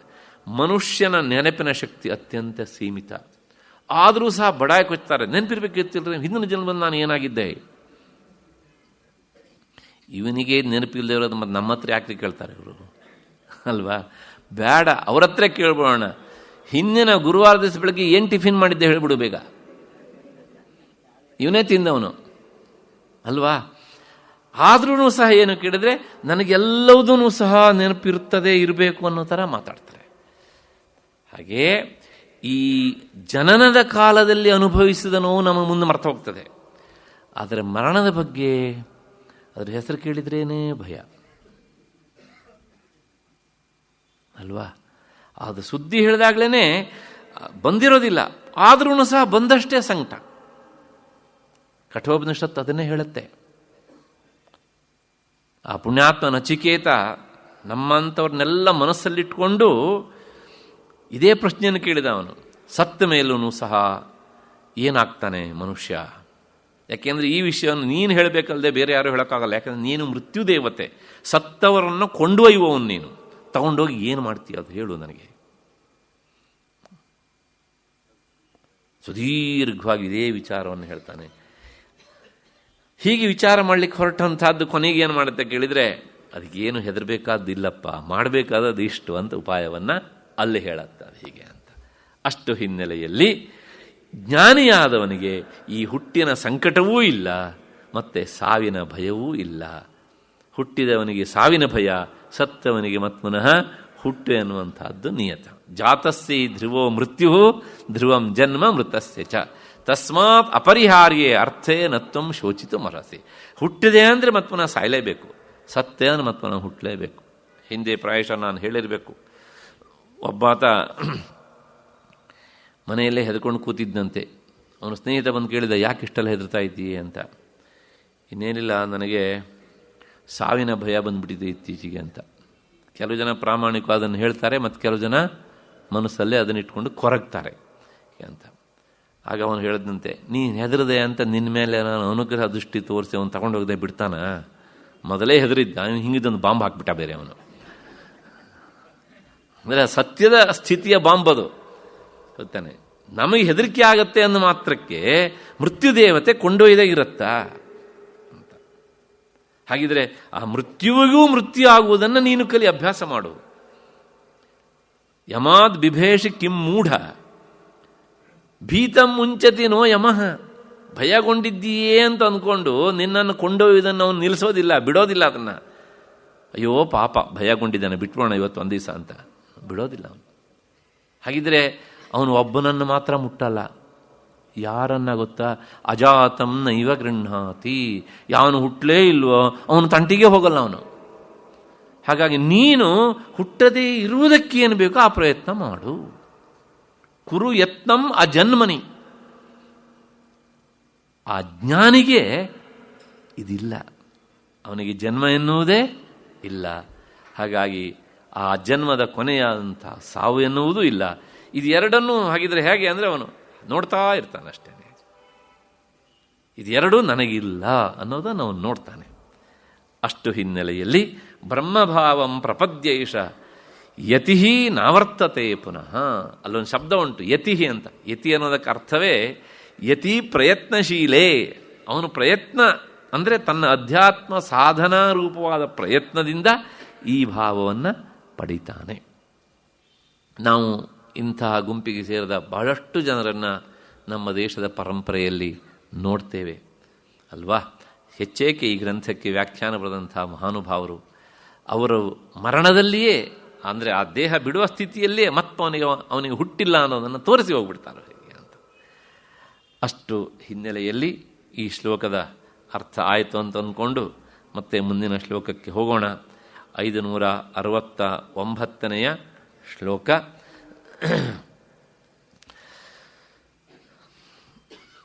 ತದಾತ್ಮೈಕತ್ವ ವಿಜ್ಞಾನ ದಗ್ಧಾವಿದ್ಯಾದಿ ವರ್ಷಮಣಃ ಅಮುಷ್ಯ ಬ್ರಹ್ಮಭೂತತ್ವಾದ್ ಬ್ರಹ್ಮಣಃ ಕುತ ಉದ್ಭವಃ. ಇನ್ನೊಂದು ಸಲ. ಸದಾತ್ಮೈಕತ್ವ ವಿಜ್ಞಾನ ದಗ್ಧಾವಿದ್ಯಾದಿ ವರ್ಷಮಣಃ ಅಮುಷ್ಯ ಬ್ರಹ್ಮಭೂತತ್ವಾತ್ ಬ್ರಹ್ಮಣಃ ಕುತ ಉದ್ಭವಃ. 569ನೇ ಶ್ಲೋಕ. ಸದ್ರೂಪವಾದ ಬ್ರಹ್ಮವೂ ನಾನು ಯಾವಾಗಲೂ ಒಂದೇ ಎಂಬ ಅರಿವಿನಿಂದ ಅವಿದ್ಯೆಯೇ ಮೊದಲಾದಂಥ ಶರೀರಾದಿಗಳನ್ನು ಸುಟ್ಟು ಹಾಕಿ ಈ ಯತಿ ಬ್ರಹ್ಮವೇ ಆಗಿರುತ್ತಾನೆ. ಬ್ರಹ್ಮೀಭೂತನಾದ ಇವ, ಅಂದರೆ ಈ ಯತಿ ಮತ್ತೆ ಹುಟ್ಟುವುದಾದರೂ ಹೇಗೆ ಆದೀತು? ಇಷ್ಟು ಈ ಶ್ಲೋಕದ ಅರ್ಥ. ಸದಾ ಆತ್ಮೈಕ ವಿಜ್ಞಾನ ದಗ್ಧ ಅವಿದ್ಯಾದಿ ವರ್ಷಮಣಃ. ನಾನು ದೇಹ, ಆತ್ಮ ಅಲ್ಲ. ಇದನ್ನು ಬಿಟ್ಟಂತಹ, ಇದನ್ನು ಮಿಕ್ಕಿದ ಮೀರಿದ ಇನ್ನೊಂದು ಚೈತನ್ಯ ವಸ್ತು ಉಂಟು. ಅದು ನನ್ನ ಸ್ವರೂಪ ಅಲ್ಲ ಅಂತ ಎಲ್ಲಿಯವರೆಗೆ ಮನುಷ್ಯ ಭಾವಿಸ್ತಾನೋ ಅಲ್ಲಿಯವರೆಗೂ ಸಹ ಭಯ ಎನ್ನುವಂತಹದ್ದು ಕಟ್ಟಿಟ್ಟ ಬುತ್ತಿ. ನಾನು ಅದಕ್ಕಿಂತ ಬೇರೆ ಅಂತ ಅಂದ್ಕೊಂಡ್ರೆ ಭಯವೇ. ಯಾಕೆಂದರೆ ಅತತಸ್ಯ ಭಯಂ ಭವತಿ ಯತ್ರ ಹಿ ದ್ವೈತಮಿವ ಭವತಿ. ಎಲ್ಲಿ ಎರಡು, ನಾನು ಬೇರೆ ಅವನು ಬೇರೆ ಅನ್ನೋದುಂಟಲ್ಲ, ಇದು ಭಯಕ್ಕೆ ಕಾರಣ. ಪ್ರಪಂಚದಲ್ಲಿ ಯಾವಾಗಲೂ ಹಾಗೇನೆ. ಭಯಕ್ಕೆ ಮೂಲವೇ ಈ ದ್ವೈತ ಭಾವ. ಮನೆಯಲ್ಲಿ ಮಕ್ಕಳ ಹತ್ರ ಹೇಳ್ತಾರೆ, ಹಿಂದ್ಗಡೆ ರೂಮಲ್ಲಿ ಏನೋ ಇಟ್ಟಿದ್ದೇನೆ, ಹೋಗಿ ತಗೊಂಡು ಬಾ. ಇಲ್ಲ, ನನಗೆ ಭಯ ಆಗ್ತದೆ. ಯಾಕೆ? ಕಳ್ಳರು ಬಂದರೆ ಅಂತ. ಆ ಕಳ್ಳನೂ ಸಹ ನನ್ನ ಸ್ವರೂಪಕ್ಕಿಂತ ಬೇರೆ ಅಲ್ಲ. ಯಾಕೆಂದ್ರೆ ಇಬ್ಬರಲ್ಲಿರುವ ಚೈತನ್ಯವು ಒಂದೇ ಅಂತ ಆದಾಗ ಭಯ ಬರುವುದೇ ಇಲ್ಲ. ಬರ್ತದೆಯಾ? ಅದಕ್ಕೋಸ್ಕರ ನೋಡಿ, ರುದ್ರದಲ್ಲಿ ಒಂದು ಮಾತು ಬರ್ತದೆ, ತಸ್ಕರಾಣಂ ಪದಯೇ ನಮೋ ನಮಃ ಅಂತ. ಕಳ್ಳರ ಒಡೆಯ ನೀನು ಅಂತ. ಯಾಕಂದ್ರೆ ಕಳ್ಳರಲ್ಲಿರುವುದು ಸಹ ಅದೇ ಚೈತನ್ಯ ತಾನೆ, ನಮ್ಮಲ್ಲಿರುವುದು ಅದೇ ಚೈತನ್ಯ. ದೇಹ ಭೇದದಿಂದಾಗಿ ಅವನು ಕಳ್ಳ, ನಾವು ಕಳ್ಳರಲ್ಲ ಅಂತ ಅಂದ್ಕೊಂಡಿದ್ದೇವೆ. ನಾವು ಕಳ್ಳರೇ, ಅದು ಅವನ ಎದುರಿಗೆ ನಾವು ಸಾಚಾತನ ತೋರಿಸ್ತೇವೆ ಅಷ್ಟೇ, ಹೇಗೆ ಅಂತ ಅಲ್ವಾ.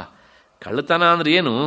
ಒಂದು ವಸ್ತುವನ್ನು ಕದ್ರೆ ಮಾತ್ರ ಅಲ್ಲ, ಅದು ಇನ್ನೊಬ್ರಿಗೆ ಗೊತ್ತಿಲ್ಲದೆ ಇರುವಾಗ ಇಟ್ಟರೂ ಸಹ ಅದು ಕಳ್ಳತನವೇ ಅಷ್ಟೇ ಅಂತ.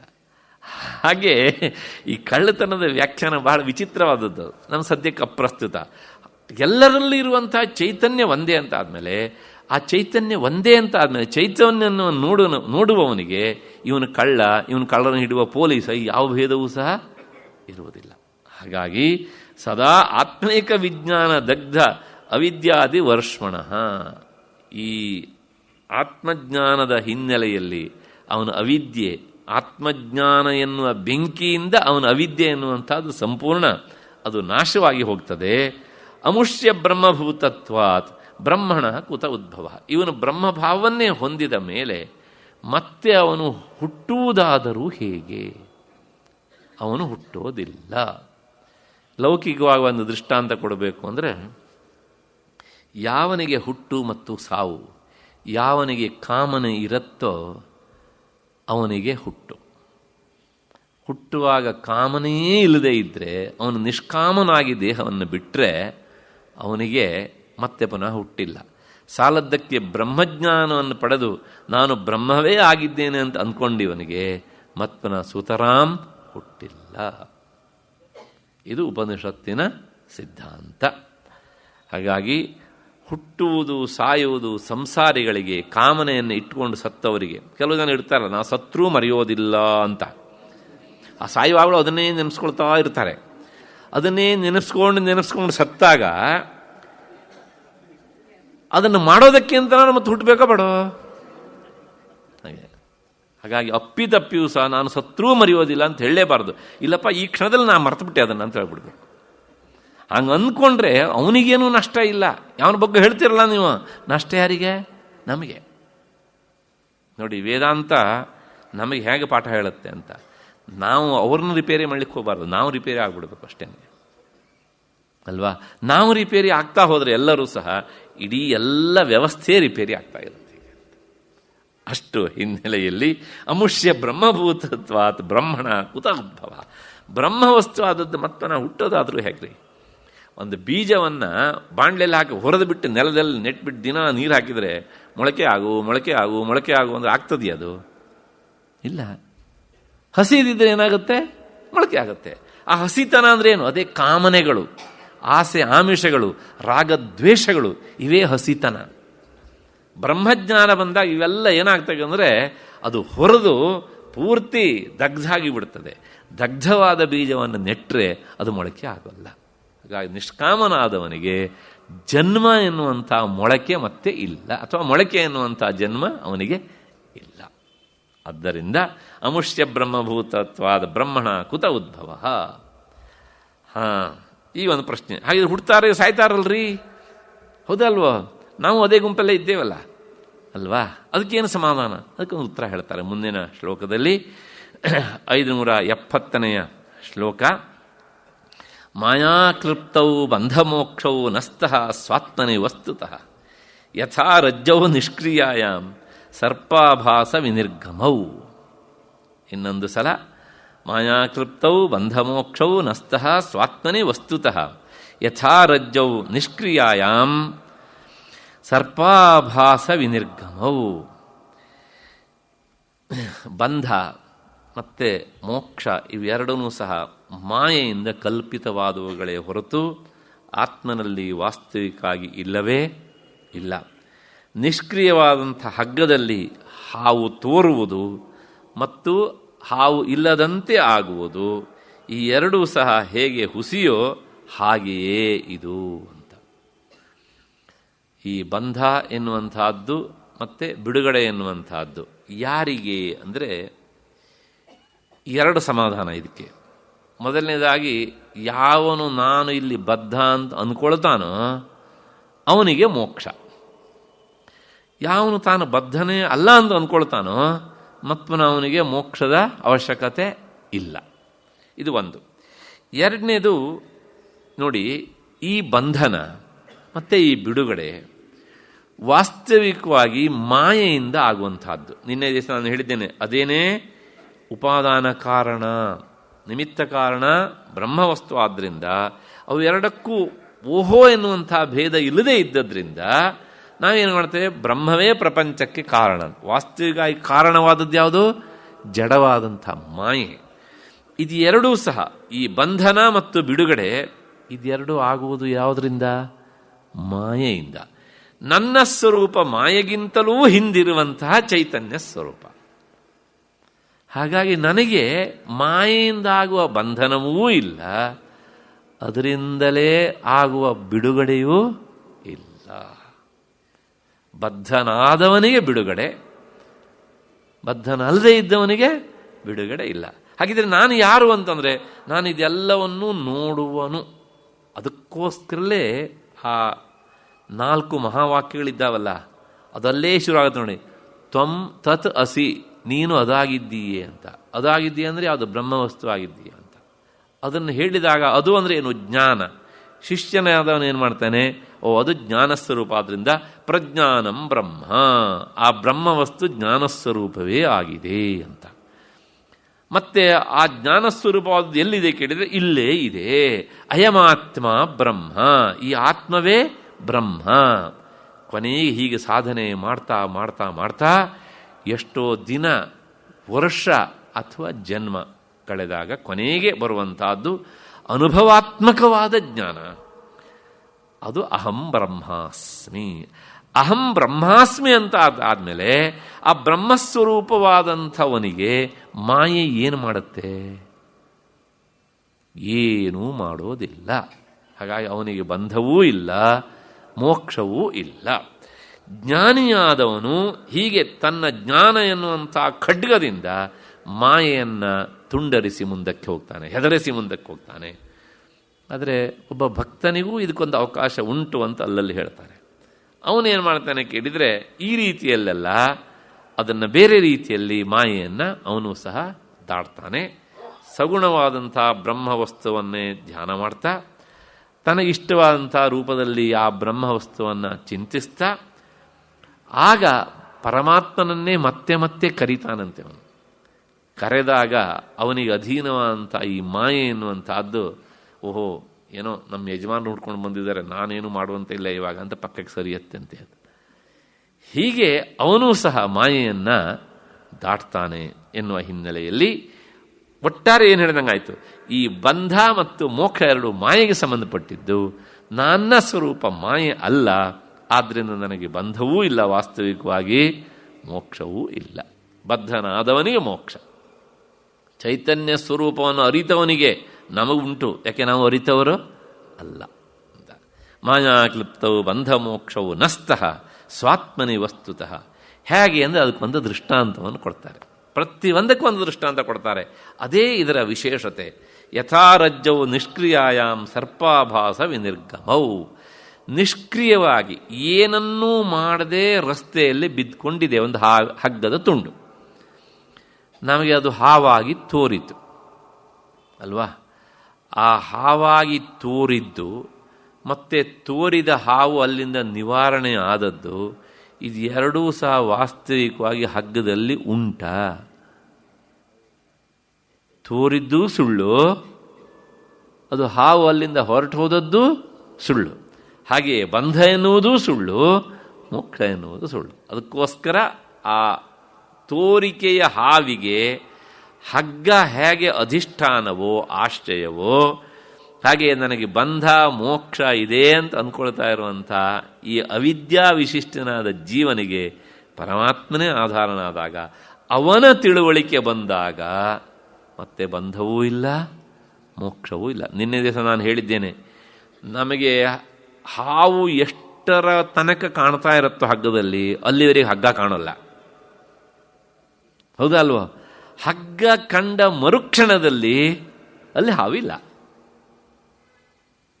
ಹಾಗೇನೆ ನನ್ನ ಸ್ವರೂಪ ಪರಮಾತ್ಮನ ಸ್ವರೂಪವೇ ಎನ್ನುವಂಥದ್ದನ್ನು ನಿರಂತರ ಧ್ಯಾನ ಮಾಡಿ ತಿಳಿದವನಿಗೆ, ಆ ಅರಿವಿನಲ್ಲಿ ನಿಂತವನಿಗೆ ಮತ್ತೆ ಬಂಧವೂ ಇಲ್ಲ, ಮೋಕ್ಷವೂ ಇಲ್ಲ. ಅಷ್ಟು ಹಿನ್ನೆಲೆಯಲ್ಲಿ ಈ ಶ್ಲೋಕದ ಅರ್ಥವೂ ಸಹ ಸಾಕೊಂಡು ಅಂದ್ಕೊಂಡು ಮತ್ತೆ ಮುಂದಕ್ಕೆ ಹೋಗೋಣ. ಆವೃತೆ ಸದಸತ್ವಾಭ್ಯಾಂ ವಕ್ತವ್ಯೇ ಬಂಧಮೋಕ್ಷಣೆ ನಾವೃತಿ ಬ್ರಹ್ಮಣ ಕಾಚಿತ್ ಅನ್ಯಾಭಾವಾದನಾವೃತಂ ಯದ್ಯದ್ವೈತಹಾನಿ ಸ್ಯಾದ್ವೈತಂ ನೋ ಸಹತೆ ಶ್ರುತಿ.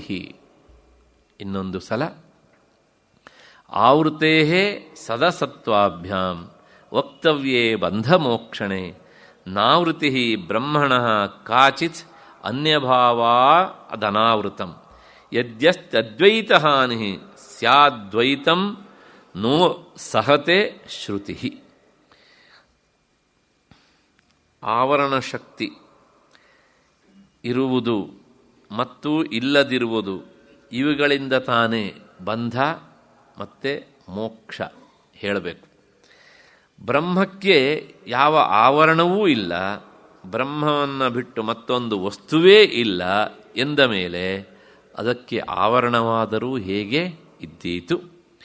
ನಿಜವಾಗಿಯೂ ಆವರಣ ಇದೆ ಅಂತ ಆದರೆ ಅದ್ವೈತ ಭಂಗ ಆದಂತೆ ಆಯಿತು. ಆದರೆ ಶ್ರುತಿ ದ್ವೈತವನ್ನು ಒಪ್ಪಿಕೊಳ್ಳುವುದಿಲ್ಲ. ಇಷ್ಟು ಈ ಶ್ಲೋಕದ ಅರ್ಥ. ನಾನು ಹಿಂದೆ ಒಂದು ಮಾತು ಹೇಳಿದ್ದೆ, ಮಾಯೆಗೆ ಎರಡು ಮುಖಗಳಿವೆ, ಎರಡು ಶಕ್ತಿಗಳಿವೆ ಅಂತ. ಒಂದು ಆವರಣ ಶಕ್ತಿ, ಇನ್ನೊಂದು ವಿಕ್ಷೇಪ ಶಕ್ತಿ. ಆವರಣ ಶಕ್ತಿ ಏನು ಮಾಡುತ್ತೆ? ನಮ್ಮ ಸ್ವರೂಪವನ್ನು ಮರೆಮಾಚತ್ತೆ. ಅದು ಮರೆಮಾಚಿದ ತಕ್ಷಣ ಆ ವಿಕ್ಷೇಪ ಶಕ್ತಿ ಎನ್ನುವಂಥದ್ದು ತನ್ನ ಕೆಲಸ ಮಾಡುತ್ತೆ. ಏನು ಅಂದರೆ ಅಲ್ಲಿ ಏನಿಲ್ವೋ ಅದನ್ನು ಇದ್ದಾಗಿ ತೋರಿಸತ್ತೆ. ಹಗ್ಗ ಇದು ಏನು ಅಂತ ನಮಗೆ ಗೊತ್ತಾಗದೇ ಇರುವುದು ಆವರಣ ಶಕ್ತಿಯ ಪ್ರಭಾವದಿಂದ. ಹಾಗೆ ಗೊತ್ತಾಗದೇ ಇದ್ದ ಮರುಕ್ಷಣದಲ್ಲಿಯೇ ವಿಕ್ಷೇಪ ಶಕ್ತಿ ಏನು ಮಾಡುತ್ತೆ ಅಂದರೆ ತನ್ನ ಜಾಲವನ್ನು ಬೀರುತ್ತೆ, ಅಲ್ಲಿ ಹಾವನ್ನು ತೋರಿಸತ್ತೆ. ಎಲ್ಲ ಕಡೆಗೂ ಹೀಗೆ.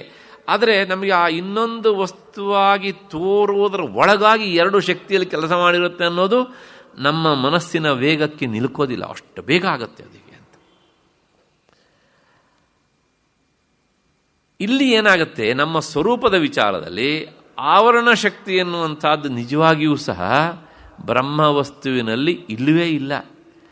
ಇದ್ದರೆ ಬ್ರಹ್ಮವಸ್ತು ಒಂದು, ಆವರಣ ಎನ್ನುವಂಥದ್ದು ಇನ್ನೊಂದು. ಎಷ್ಟಾಯಿತು? ಒಟ್ಟು ಎರಡಾಯಿತು.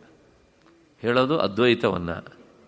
ಬ್ರಹ್ಮ ಭಿನ್ನವಾದದ್ದು ಇನ್ನೊಂದು ಇಲ್ಲವೇ ಇಲ್ಲ ಅಂತ ಆದಮೇಲೆ ಆವರಣ ಶಕ್ತಿ ಎಲ್ಲಿಂದ ಬರೋದಕ್ಕೆ ಸಾಧ್ಯ? ಆದ್ದರಿಂದ ಈ ಆವರಣ ಶಕ್ತಿಯೂ ಸಹ ಇಲ್ಲವೇ ಇಲ್ಲ. ಆವರಣ ಶಕ್ತಿ ಇದ್ದರೆ ವಿಕ್ಷೇಪ ಶಕ್ತಿ ಕೆಲಸ ಮಾಡುತ್ತೆ. ಯಾಕೆಂದರೆ ವಿಕ್ಷೇಪ ಶಕ್ತಿಗೆ ಅಕ್ಕ ಆವರಣ ಶಕ್ತಿ. ಈ ಅಕ್ಕ ಇದ್ರೆ ಮಾತ್ರ ತಂಗಿ ಕೆಲಸ ಮಾಡೋದು. ಯಾಕೆ ಅಕ್ಕ ಅಂತ ಹೇಳಿದೆ? ಏನು ನಮ್ಮದು ಉದಾಹರಣೆ ಕೊಟ್ಟರಲ್ಲ ಅಂತ ಹೇಳಿಬಿಡಿದೆ ಬಿಟ್ಟು ತಾಯಂದಿರು. ಶಕ್ತಿ ಎನ್ನುವ ಶಬ್ದ ಸ್ತ್ರೀಲಿಂಗ ಸಂಸ್ಕೃತದಲ್ಲಿ, ಅದಕ್ಕೋಸ್ಕರ ಅಕ್ಕ ಅಂತ ಹೇಳಿದೆ. ಆದರೆ ಅಣ್ಣ ಅಂತಲೇ ಹೇಳ್ತಿದ್ದೆ. ನನಗೇನು ಇವ್ರ ಬಗ್ಗೆ ದ್ವೇಷ, ಅವ್ರ ಬಗ್ಗೆ ಪ್ರೀತಿ ಅಂತೇನೂ ಇಲ್ಲ ಅಂತ. ಹಾಗಾಗಿ ಆವರಣ ಶಕ್ತಿ ಅದು ಮೊದಲು, ಅದಾದ ಮೇಲೆ ವಿಕ್ಷೇಪ ಶಕ್ತಿ. ಇಲ್ಲಿ ಏನಾಗುತ್ತೆ ಅಂದರೆ ಆ ಬ್ರಹ್ಮವಸ್ತುವನ್ನು ಮರೆಮಾಚುವಂತಹ ಇನ್ನೊಂದು ವಾಸ್ತವಿಕ ಆವರಣ ಶಕ್ತಿ ಎನ್ನುವಂಥದ್ದು ಇಲ್ಲ. ಅದು ಸಹ ಕಲ್ಪಿತವಾದದ್ದೇ ತಾನೆ.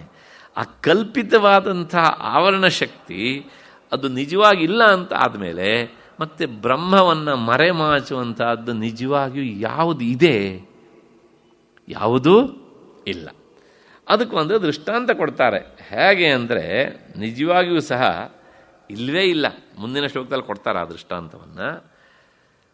ಈಗ ನೋಡಿ, ಸೂರ್ಯ ಇದ್ದಾನೆ, ನಾವು ಇಲ್ಲಿದ್ದೇವೆ ಅಲ್ವಾ? ಸೂರ್ಯನನ್ನು ಮೋಡ ಆವರಿಸಿದೆ ಅಂತ ನಾವು ಹೇಳ್ತೇವೆ. ನಿಜವಾಗಿಯೂ ಸೂರ್ಯನನ್ನು ಮೋಡ ಆವರಿಸತ್ತಾ? ಇಲ್ಲ, ಅವನಿಗಿಂತ ಎಷ್ಟೋ ದೂರದಲ್ಲಿದೆ. ಆದರೆ ನಾವು ಹೇಳ್ತೇವೆ. ಯಾಕೆಂದರೆ ನಮಗೆ ಮೋಡದಿಂದಾಗಿ ಸೂರ್ಯ ಕಾಣುವುದಿಲ್ಲ, ಹಾಗಾಗಿ ಮೋಡ ಸೂರ್ಯನನ್ನು ಆವರಿಸಿ ಬಿಟ್ಟಿದೆ ಅಂತ. ನಿಜವಾಗಿ ಹೇಳಬೇಕು ಅಂದರೆ ಮೋಡ ಸೂರ್ಯನನ್ನು ಆವರಿಸಲಿಲ್ಲ, ನಮ್ಮ ಕಣ್ಣನ್ನು ಆವರಿಸಿದೆ. ಆದರೆ ನಾವು ಅದನ್ನು ಹೇಳ್ಕೊಳ್ಳೋದಕ್ಕೆ ಸಿದ್ಧರಿಲ್ಲ. ಹಾಗಾಗಿ ಈ ಆವರಣ ಶಕ್ತಿ ಎನ್ನುವಂತಹದ್ದು ಬ್ರಹ್ಮನನ್ನು ಆವರಿಸಿಬಿಟ್ಟಿದೆ ಅಂತ ಹೇಳಿದರೆ ಅವರು ಶುದ್ಧ ಮೂರ್ಖರು. ಆವೃತೇ ಸದಸತ್ವಾಭ್ಯಾಂ ವಕ್ತವ್ಯೇ ಬಂಧ ಮೋಕ್ಷಣೆ. ಆವರಣ ಶಕ್ತಿ ಅನ್ನೋದು ಒಂದು ಇದ್ದರೆ ಅದರಿಂದ ಆವೃತನಾದಾಗ ಬಂಧ, ಅದರಿಂದ ಬಿಡಿಸಿಕೊಂಡ ಮೋಕ್ಷ ಅಂತ ಹೇಳಬೇಕು. ನಿಜವಾಗಿಯೂ ಬ್ರಹ್ಮದಲ್ಲಿ ಅದು ಇಲ್ಲ, ಕಲ್ಪಿತವಾದದ್ದು ಅಷ್ಟೇನೆ. ಹಾಗಾಗಿ ನ ಆವೃತಿ ಬ್ರಹ್ಮಣ ಕಾಚಿತ್. ಬ್ರಹ್ಮವಸ್ತುವಿನಲ್ಲಿ ಆ ಬ್ರಹ್ಮವಸ್ತುವನ್ನು ಬಿಟ್ಟರೆ ಇನ್ನೇನು ಇಲ್ಲವೇ ಇಲ್ಲ. ಅದಕ್ಕೋಸ್ಕರ ತಾನೇ ಉಪನಿಷತ್ತು ಹೇಳುತ್ತೆ ಏಕಮೇವ ಅದ್ವಿತೀಯಂ ಬ್ರಹ್ಮ. ಏಕಮೇವ ಅದ್ವಿತೀಯಂ ಬ್ರಹ್ಮ ಅಂದರೆ ಬ್ರಹ್ಮದಂತೆ ಇರುವ ಬ್ರಹ್ಮವೂ ಇಲ್ಲ, ಬ್ರಹ್ಮದಂತ ಅಲ್ಲದೇ ಇರುವಂತಹ ಬ್ರಹ್ಮವೂ ಇನ್ನೊಂದಿಲ್ಲ. ಅದಕ್ಕೆ ಸಜಾತೀಯ ವಿಜಾತೀಯ ಸ್ವಗತ ಭೇದವೂ ಇಲ್ಲ. ಇನ್ನು ಹೀಗಿದ್ದಾಗ ಈ ಜಡವಾದಂಥ ಆವರಣ ಶಕ್ತಿ ಆದರೂ ಸಹ ಅದರೊಳಗೆ ಹೇಗೆ ಬರೋದಕ್ಕೆ ಸಾಧ್ಯ? ಹಾಗಾಗಿ ಆವರಣ ಶಕ್ತಿ ಅನ್ನುವಂಥದ್ದು ವಾಸ್ತವಿಕವಾಗಿ ಇಲ್ಲವೇ ಇಲ್ಲ. ಅನಾವೃತಂ ಯದ್ಯಸ್ತಿ, ಅಕಸ್ಮಾತ್ ಇದೆ ಅಂತ ಹೇಳಿದರೆ ಬ್ರಹ್ಮವಸ್ತುವಿನಲ್ಲಿ ಆವರಣ ಶಕ್ತಿ ಅನ್ನೋದೊಂದು ಇದೆ ಅಂತ ಒಪ್ಪಿಕೊಂಡ್ರೆ ಆಗೇನಾಗುತ್ತೆ? ಅದ್ವೈತ ಹಾನಿ. ಅದ್ವೈತ ಎನ್ನುವಂಥದ್ದು ಅದು ಭಂಗ ಆದ ಹಾಗೇನೆ. ಆದರೆ ಸ್ಯಾದ್ವೈತಂ ನೋ ಸಹತೆ ಶ್ರುತಿ. ಶ್ರುತಿ ವೇದ ಮಾತೆ ಅದು ದ್ವೈತವನ್ನು ಸಹಿಸೋದಿಲ್ಲ. ಅದು ಯಾವಾಗಲೂ ಹೇಳುವುದು ಏನನ್ನ? ಏಕಮೇವ ಅದ್ವಿತೀಯಂ ಬ್ರಹ್ಮ. ಒಂದೇ ಆದಂತಹ ಬ್ರಹ್ಮವಸ್ತು ಇದೆ, ಅದರೊಳಗೆ ಮತ್ತೆ ಪುನಃ ಭೇದ ಎನ್ನುವಂತಹದ್ದು ಇಲ್ಲ. ಭೇದ ಇದೆ ಅಂತ ಹೇಳಿದರೆ ಎರಡು ಅಂತ ಹೇಳಿದಂಗಾಯಿತು, ಎರಡು ಅಂದರೆ ದ್ವೈತವನ್ನು ಹೇಳಿದಂಗಾಯಿತು. ಅದು ಶ್ರುತಿಗೆ ಸಮ್ಮತ ಅಲ್ಲ. ನಾವು ಶ್ರುತಿಯನ್ನು ಒಪ್ಪಿಕೊಂಡು ನಡೆಯುವವರು. ಅಷ್ಟು ಹಿನ್ನೆಲೆಯಲ್ಲಿ ಒಂದೇ ಬ್ರಹ್ಮವಸ್ತು ಇರೋದಷ್ಟೇ ಹೊರತನು ಎರಡಲ್ಲ. ಆಯ್ತು, ಮುಂದಿನ ಶ್ಲೋಕಕ್ಕೆ ಹೋಗೋಣ. 572ನೆಯ ಶ್ಲೋಕ. ಬಂಧಶ್ಚ ಮೋಕ್ಷಶ್ಚ ಮೃಷೈವ ಮೂಢ ಬುದ್ಧೇರ್ಗುಣಂ ವಸ್ತುನಿ ಕಲ್ಪಯಂತಿ ದೃಗಾವೃತಿಂ ಮೇಘಕೃತಾಂ ಯಥಾ ರವೌ ಯಥೋ ಅದ್ವಯಾಸಂಗಚಿದೇಕಮಕ್ಷರಂ. ಇನ್ನೊಂದ್ಸಲ. ಬಂಧಶ್ಚ ಮೋಕ್ಷಶ್ಚ ಮೃಷೈವ ಮೂಢ ಬುದ್ಧೇರ್ಗುಣಂ ವಸ್ತುನಿ ಕಲ್ಪಯಂತಿ ದೃಗಾವೃತಿಂ ಮೇಘಕೃತಾಂ ಯಥಾ ರವೌ ಯಥೋದ್ವಯಾಸಂಗಚಿದೇಕಮಕ್ಷರಂ.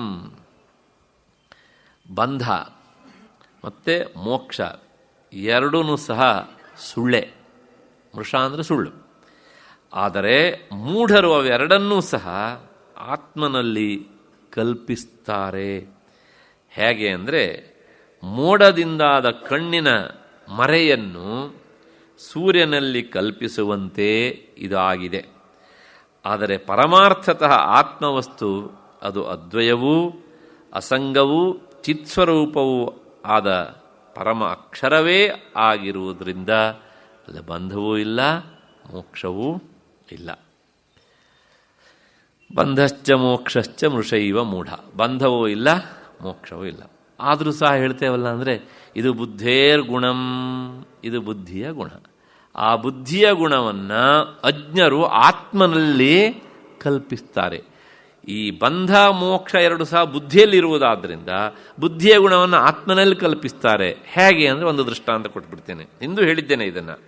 ಇಲ್ಲೊಂದು ಸ್ಫಟಿಕ ಇದೆ.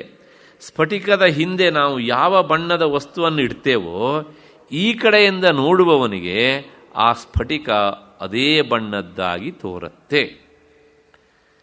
ಪ್ರಶ್ನೆ ಇಷ್ಟೇ, ಸ್ಫಟಿಕದಲ್ಲಿ ತೋರ್ತಾ ಇರುವಂತಹ ಬಣ್ಣ ಅದು ಸ್ಫಟಿಕದ್ದೋ ಅಥವಾ ಸ್ಫಟಿಕದ ಸನಿಹದಲ್ಲಿರುವಂತಹ ಆ ಬಣ್ಣವುಳ್ಳ ವಸ್ತುವಿನದ್ದೋ? ಐ ಥಿಂಕ್ ಮನಸ್ಸಿಗೆ ಬರ್ತಾ ಇದೆ ಅಂತ ಅಂದ್ಕೊಂಡಿದ್ದೇನೆ. ಹಾಗೆಯೇ ಈ ಬಂಧ ಮತ್ತು ಮೋಕ್ಷ ಯಾವುದಕ್ಕೆ? ಬುದ್ಧಿ ಸಂಬಂಧಪಟ್ಟಿದ್ದು. ಯಾಕೆಂದರೆ ಬುದ್ಧಿ ಇವೆಲ್ಲವೂ ಸಹ ಆತ್ಮವಸ್ತುವಿನ ಎಲ್ಲ ಮಾಯೆಯಿಂದಲೇ ಇವೆಲ್ಲ ಆದವುಗಳು. ಹಾಗಾಗಿ ಬುದ್ಧಿಯೂ ಜಡ.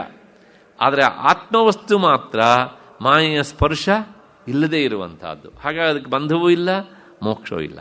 ಇದೇ ಅಂತ ಹೇಳಿದರೆ ಬುದ್ಧಿಯ ಗುಣವನ್ನು ನಾವು ಏನು ಮಾಡ್ತೇವೆ? ಅಲ್ಲಿ ಆರೋಪ ಮಾಡ್ತೇವೆ. ಆರೋಪಿತವಾದದ್ದಕ್ಕೆ ನಿಜವಾದ ಅಸ್ತಿತ್ವ ಎನ್ನುವಂತಹದ್ದು ಇಲ್ಲ. ಹಾಗೆಯೇ ಬುದ್ಧೇರ್ ಗುಣಂ ವಸ್ತುನಿ ಕಲ್ಪಯಂತಿ. ಈ ಬುದ್ಧಿಯ ಗುಣವನ್ನು ವಸ್ತುನಿ ಅಂದರೆ ಆತ್ಮವಸ್ತುವಿನಲ್ಲಿ ಅಜ್ಞರು ಮೂಢರು ಕಲ್ಪಿಸ್ತಾರೆ. ಹೇಗೆ ಅಂದರೆ ಇನ್ನೊಂದು ದೃಷ್ಟಾಂತ ಕೊಡ್ತೇನೆ. ಚಿಕ್ಕ ಮಕ್ಕಳು ಆಕಾಶವನ್ನು ನೋಡಿ ಅವರೊಂದೇನು, ನಾವು ಹಾಗೆ ಹೇಳ್ತೇವೆ, ಆಕಾಶ ನೀಲಿಯಾಗಿದೆ ಅಂತ ಹೇಳ್ತಾರೆ ಅಲ್ವಾ? ಒಂದು ಪ್ರಶ್ನೆ ಕೇಳ್ತೇನೆ, ಆಕಾಶ ನೀಲಿಯಾಗಿದೆಯಾ? ಆ ನೀಲಿತನ ಅನ್ನುವಂಥದ್ದು ವಾಸ್ತವವಾಗಿರುವುದು ಮೋಡದಲ್ಲಿ ಅಲ್ವಾ? ಆಕಾಶ ಅಂದರೆ ಏನು? ಸ್ಪೇಸಿಗೆ ಬಣ್ಣ ಇದೆಯಾ? ಇಲ್ಲ. ಹಾಗಿದ್ರೆ ನೀಲಿ ಆಗಿದೆ ಅಂತ ಬಣ್ಣವನ್ನು ನಾವು ಆರೋಪ ಮಾಡ್ತೇವಲ್ಲ. ಅಂದರೆ ಮೋಡದಲ್ಲಿರುವ ಬಣ್ಣವನ್ನು ತಗೊಂಡು ಹೋಗಿ ನಾವೇನು ಮಾಡ್ತೇವೆ? ಆಕಾಶಕ್ಕೆ ಅಂಟಿಸ್ತೇವೆ. ಹೌದು ತಾನೇ? ವಿಚಾರ ಮಾಡಿ ಸ್ವಲ್ಪ. ಆಕಾಶದಲ್ಲಿ ಬಣ್ಣವೇ ಇಲ್ಲ, ಅದು ನಿರ್ಗುಣ. ಹೀಗಿದ್ರೂ ಸಹ ನಾವು ಆಕಾಶ ನೀಲಿಯಾಗಿದೆ, ಇವತ್ತು ಆಕಾಶ ಬೆಳ್ಳಗಿದೆ ಅಂತೆಲ್ಲ ಹೇಳ್ತೇವಲ್ಲ. ನಾವು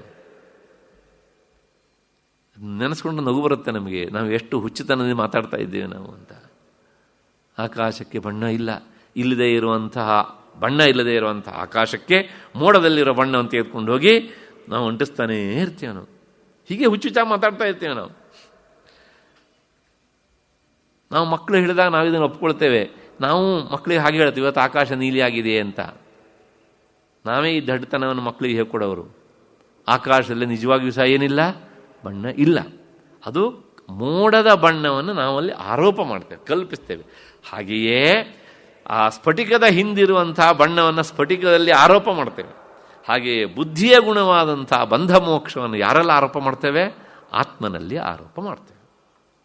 ಯಾವುದು ಆರೋಪಿತವೋ ಅದು ವಾಸ್ತವಿಕವಾಗಿ ಇರುವುದಲ್ಲ. ಹಾಗಾಗಿ ಆತ್ಮನಲ್ಲಿ ಬಂಧವೂ ಇಲ್ಲ, ಮೋಕ್ಷವೂ ಇಲ್ಲ. ಹಾಗಿದ್ರೆ ಯಾರಿಗ್ರೀ ಮೋಕ್ಷ ಅಂದರೆ ಯಾವನು ತಾನು ಬದ್ಧ ಅಂತ ಅಂದ್ಕೊಂಡಿದ್ದಾನೋ ಅವನಿಗೆ ಮೋಕ್ಷ. ನಾನು ಬದ್ಧನಲ್ಲ ಅಂತ ಯಾವನು ಅಂದ್ಕೊಳ್ತಾನೋ ಅವನಿಗೆ ಮತ್ತೆ ಪುನಃ ಮೋಕ್ಷ ಬೇಕಾಗಿಲ್ಲ. ಹಾಗಾಗಿ ಮುಂದೆ ಉದಾಹರಣೆ ಕೊಡ್ತಾರೆ ಅದಕ್ಕೆ. ದೃಗಾವೃತಿಂ ಮೇಘಕೃತಾಂ ಯಥಾರವೌ ಯತಃ ಅದ್ವಯಾಸಂಗ ಚಿದೇಕಮಕ್ಷರಂ. ಆ ಆತ್ಮವಸ್ತು ಹೇಗಿದೆ ಅಂದರೆ ಅದ್ವಯ, ಒಂದೇ ಇರುವಂತಹದ್ದು, ಮತ್ತು ಅದು ಚಿತ್, ಅದು ಜ್ಞಾನಸ್ವರೂಪ. ಮತ್ತಷ್ಟೇ ಅಲ್ಲ, ಅದು ಅಸಂಗ, ಯಾವುದರ ಜೊತೆಗೂ ಅದಕ್ಕೆ ಅಂಟುವಿಕೆ ಎನ್ನುವಂತಹದ್ದು ಇಲ್ಲ. ಅಷ್ಟೇ ಅಲ್ಲ, ಅದು ಏಕಮಕ್ಷರಂ, ಅದು ಅಕ್ಷರ, ಅದು ನಾಶ ಇಲ್ಲದೆ ಇರುವಂತಹದ್ದು. ಕ್ಷರ ಅಂದರೆ ನಾಶ, ಅಕ್ಷರ ಅಂದರೆ ನಾಶರಹಿತವಾದದ್ದು ಅಂತ. ಇಂತಹ ವಸ್ತುವಿನಲ್ಲಿ ಬಂಧ ಮೋಕ್ಷ ಇದೆ ಅಂತ ಹೇಳಿದರೆ ಹೇಗೆ ಕೇಳಿದರೆ, ಆ ಸೂರ್ಯನ ಸುತ್ತಲೂ ಮೋಡ ಕವಿದುಕೊಂಡಿದೆ ಅಂತ ಹೇಳಿದರೆ ಎಷ್ಟು ಅಸಂಬದ್ಧವೋ ಅಷ್ಟೇ ಅಸಂಬದ್ಧ. ಇಷ್ಟು ಈ ಶ್ಲೋಕದ ಅರ್ಥ. ಮತ್ತು ಮುಂದಕ್ಕೆ ಹೋಗೋಣ. ಯಾಕಂದರೆ ಈ 2 ದಿವಸದ್ದನ್ನು ನಾವು ಬ್ಯಾಲೆನ್ಸ್ ಮಾಡಬೇಕಲ್ಲ, ಅದಕ್ಕೋಸ್ಕರ. ಅಸ್ತೀತಿ ಪ್ರತ್ಯಯೋ ಯಶ್ಚ ನಾಸ್ತೀತಿ ವಸ್ತುನಿ ಬುದ್ಧೇರೇವ ಗುಣಾವೇತೌ ನತು ನಿತ್ಯಸ್ಯ ವಸ್ತುನಃ. ಇನ್ನೊಂದ್ಸಲ, ಅಸ್ತೀತಿ ಪ್ರತ್ಯಯೋ ಯಶ್ಚ ನಾಸ್ತೀತಿ ವಸ್ತುನಿ ಬುದ್ಧೇರೇವ ಗುಣಾವೇತೌ ನತು ನಿತ್ಯಸ್ಯ ವಸ್ತುನಃ. 73ನೇ ಶ್ಲೋಕ. ವಸ್ತು ಇದೆ ಎಂಬುದು ಮತ್ತು ಇಲ್ಲ ಎಂಬುದು ಈ ಎರಡೂ ಪ್ರತ್ಯಯಗಳು ಸಹ, ಅಂದರೆ ಈ ವಿಶ್ವಾಸ, ಅದು ಬುದ್ಧಿಯ ಗುಣಗಳೇ ಹೊರತು ನಿತ್ಯ ವಸ್ತುವಾದ ಆತ್ಮನದು ಅಲ್ಲ. ಇಷ್ಟು ಈ ಶ್ಲೋಕದ ಅರ್ಥ. ಸ್ವಲ್ಪ ಅರ್ಥ ಜಟಿಲ ಇದೆ, ಸ್ವಲ್ಪ ವಿಚಾರ ಮಾಡಬೇಕು. ಇವಾಗ ಇಲ್ಲಿ ಈ ವಸ್ತು ಇದೆ ಅಂತ ನಾನು ಹೇಳ್ತೇನೆ. ಇಲ್ಲಿ ಇದೆ ಅಂತ ನಾನು ಹೇಳಬೇಕಿದ್ರೆ ಹೇಗೆ ಹೇಳೋದಕ್ಕೆ ಸಾಧ್ಯ? ಅದರ ಪಕ್ಕದಲ್ಲಿ ಇದರೇ ಥರ ಇನ್ನೊಂದು ವಸ್ತು ಇಲ್ಲದೆ ಇದ್ದದ್ರಿಂದ ಇದು ಇದೆ ಅಂತ ಹೇಳ್ತೇವೆ.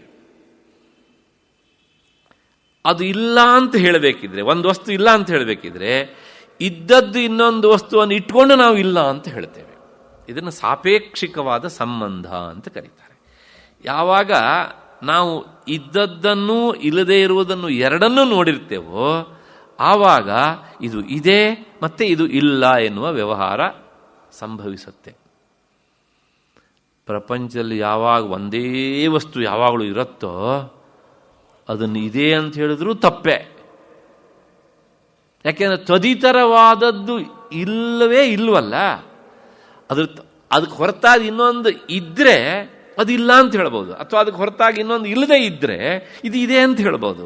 ಯಾಕೆಂದರೆ ಒಂದು ವಸ್ತುವಿನ ಇರುವಿಕೆ ಮತ್ತು ಇಲ್ಲದೇ ಇರುವಿಕೆ ಯಾವಾಗಲೂ ಸಹ ಇನ್ನೊಂದು ವಸ್ತುವಿನ ಇರುವಿಕೆ ಇಲ್ಲದೇ ಇರುವಿಕೆಯನ್ನು ಅವಲಂಬಿಸ್ಕೊಂಡೇ ಇರ್ತದೆ. ಸ್ವಲ್ಪ ಅರ್ಥ ಆಗೋದು ಕಷ್ಟ ಅಲ್ವಾ? ಹಾಗಾಗಿ ಪ್ರಪಂಚದ ತುಂಬ ಒಂದೇ ವಸ್ತು ಇದೆ ಅಂತ ಇಟ್ಕೊಳ್ಳಿ, ಅವಾಗ ನಾವು ಏನು ಹೇಳಬೇಕು ಅದಕ್ಕೆ? ಅದು ಇದೆ ಅಂತ. ಹಾಗಿದ್ರೆ ಇದು ಇದೆ ಅಂದರೆ ಮತ್ತೆ ಯಾವುದಿಲ್ಲ. ಹಾಗೆ ಇದೆ ಅಂತ ಹೇಳಿದ್ರು ತಪ್ಪು, ಇದೇ ಇಲ್ಲ ಅಂತ ಹೇಳೋಣ ಅದು ಹೇಳಿದ್ರು ತಪ್ಪು.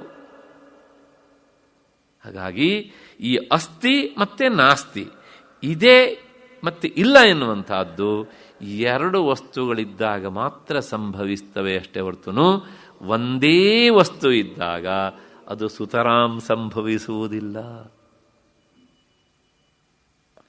ಸೂರ್ಯನ ಲೋಕದಲ್ಲಿ ಇರುವವನಿಗೆ ಅವನಿಗೆ ಬೆಳಕಿನ ಅರಿವು ಇರೋದಿಲ್ವಂತೆ.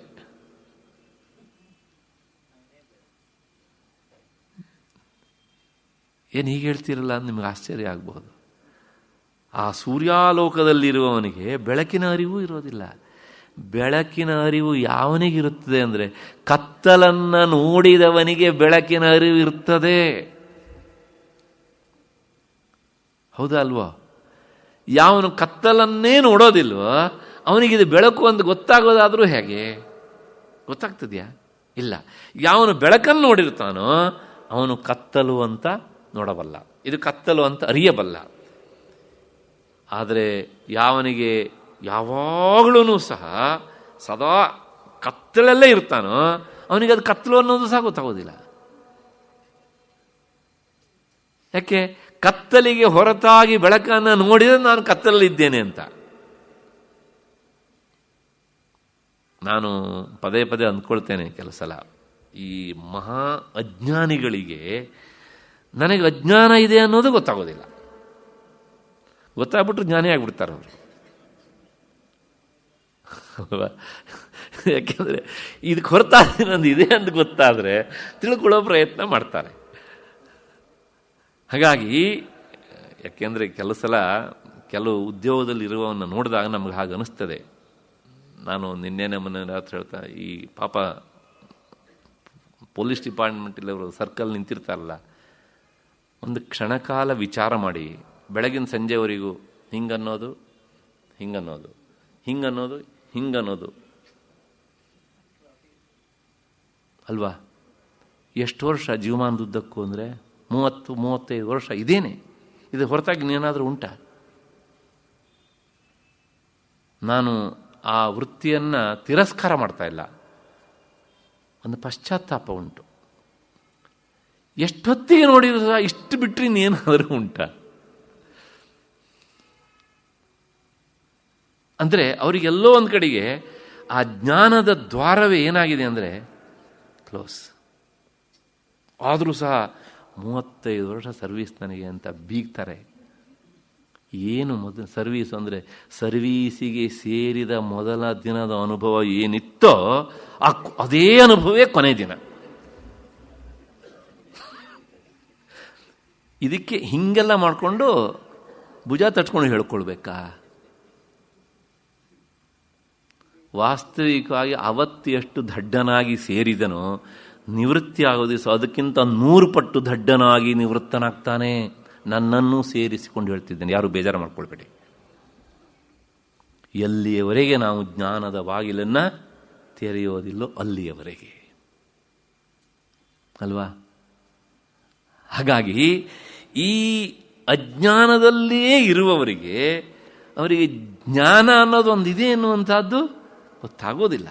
ಹಾಗೆಯೇ ಆ ಸೂರ್ಯಾಲೋಕದಲ್ಲೇ ಇರುವವರಿಗೆ ಅವನಿಗಿದು ಬೆಳಕು ಅನ್ನೋದು ಗೊತ್ತಾಗೋದಿಲ್ಲ.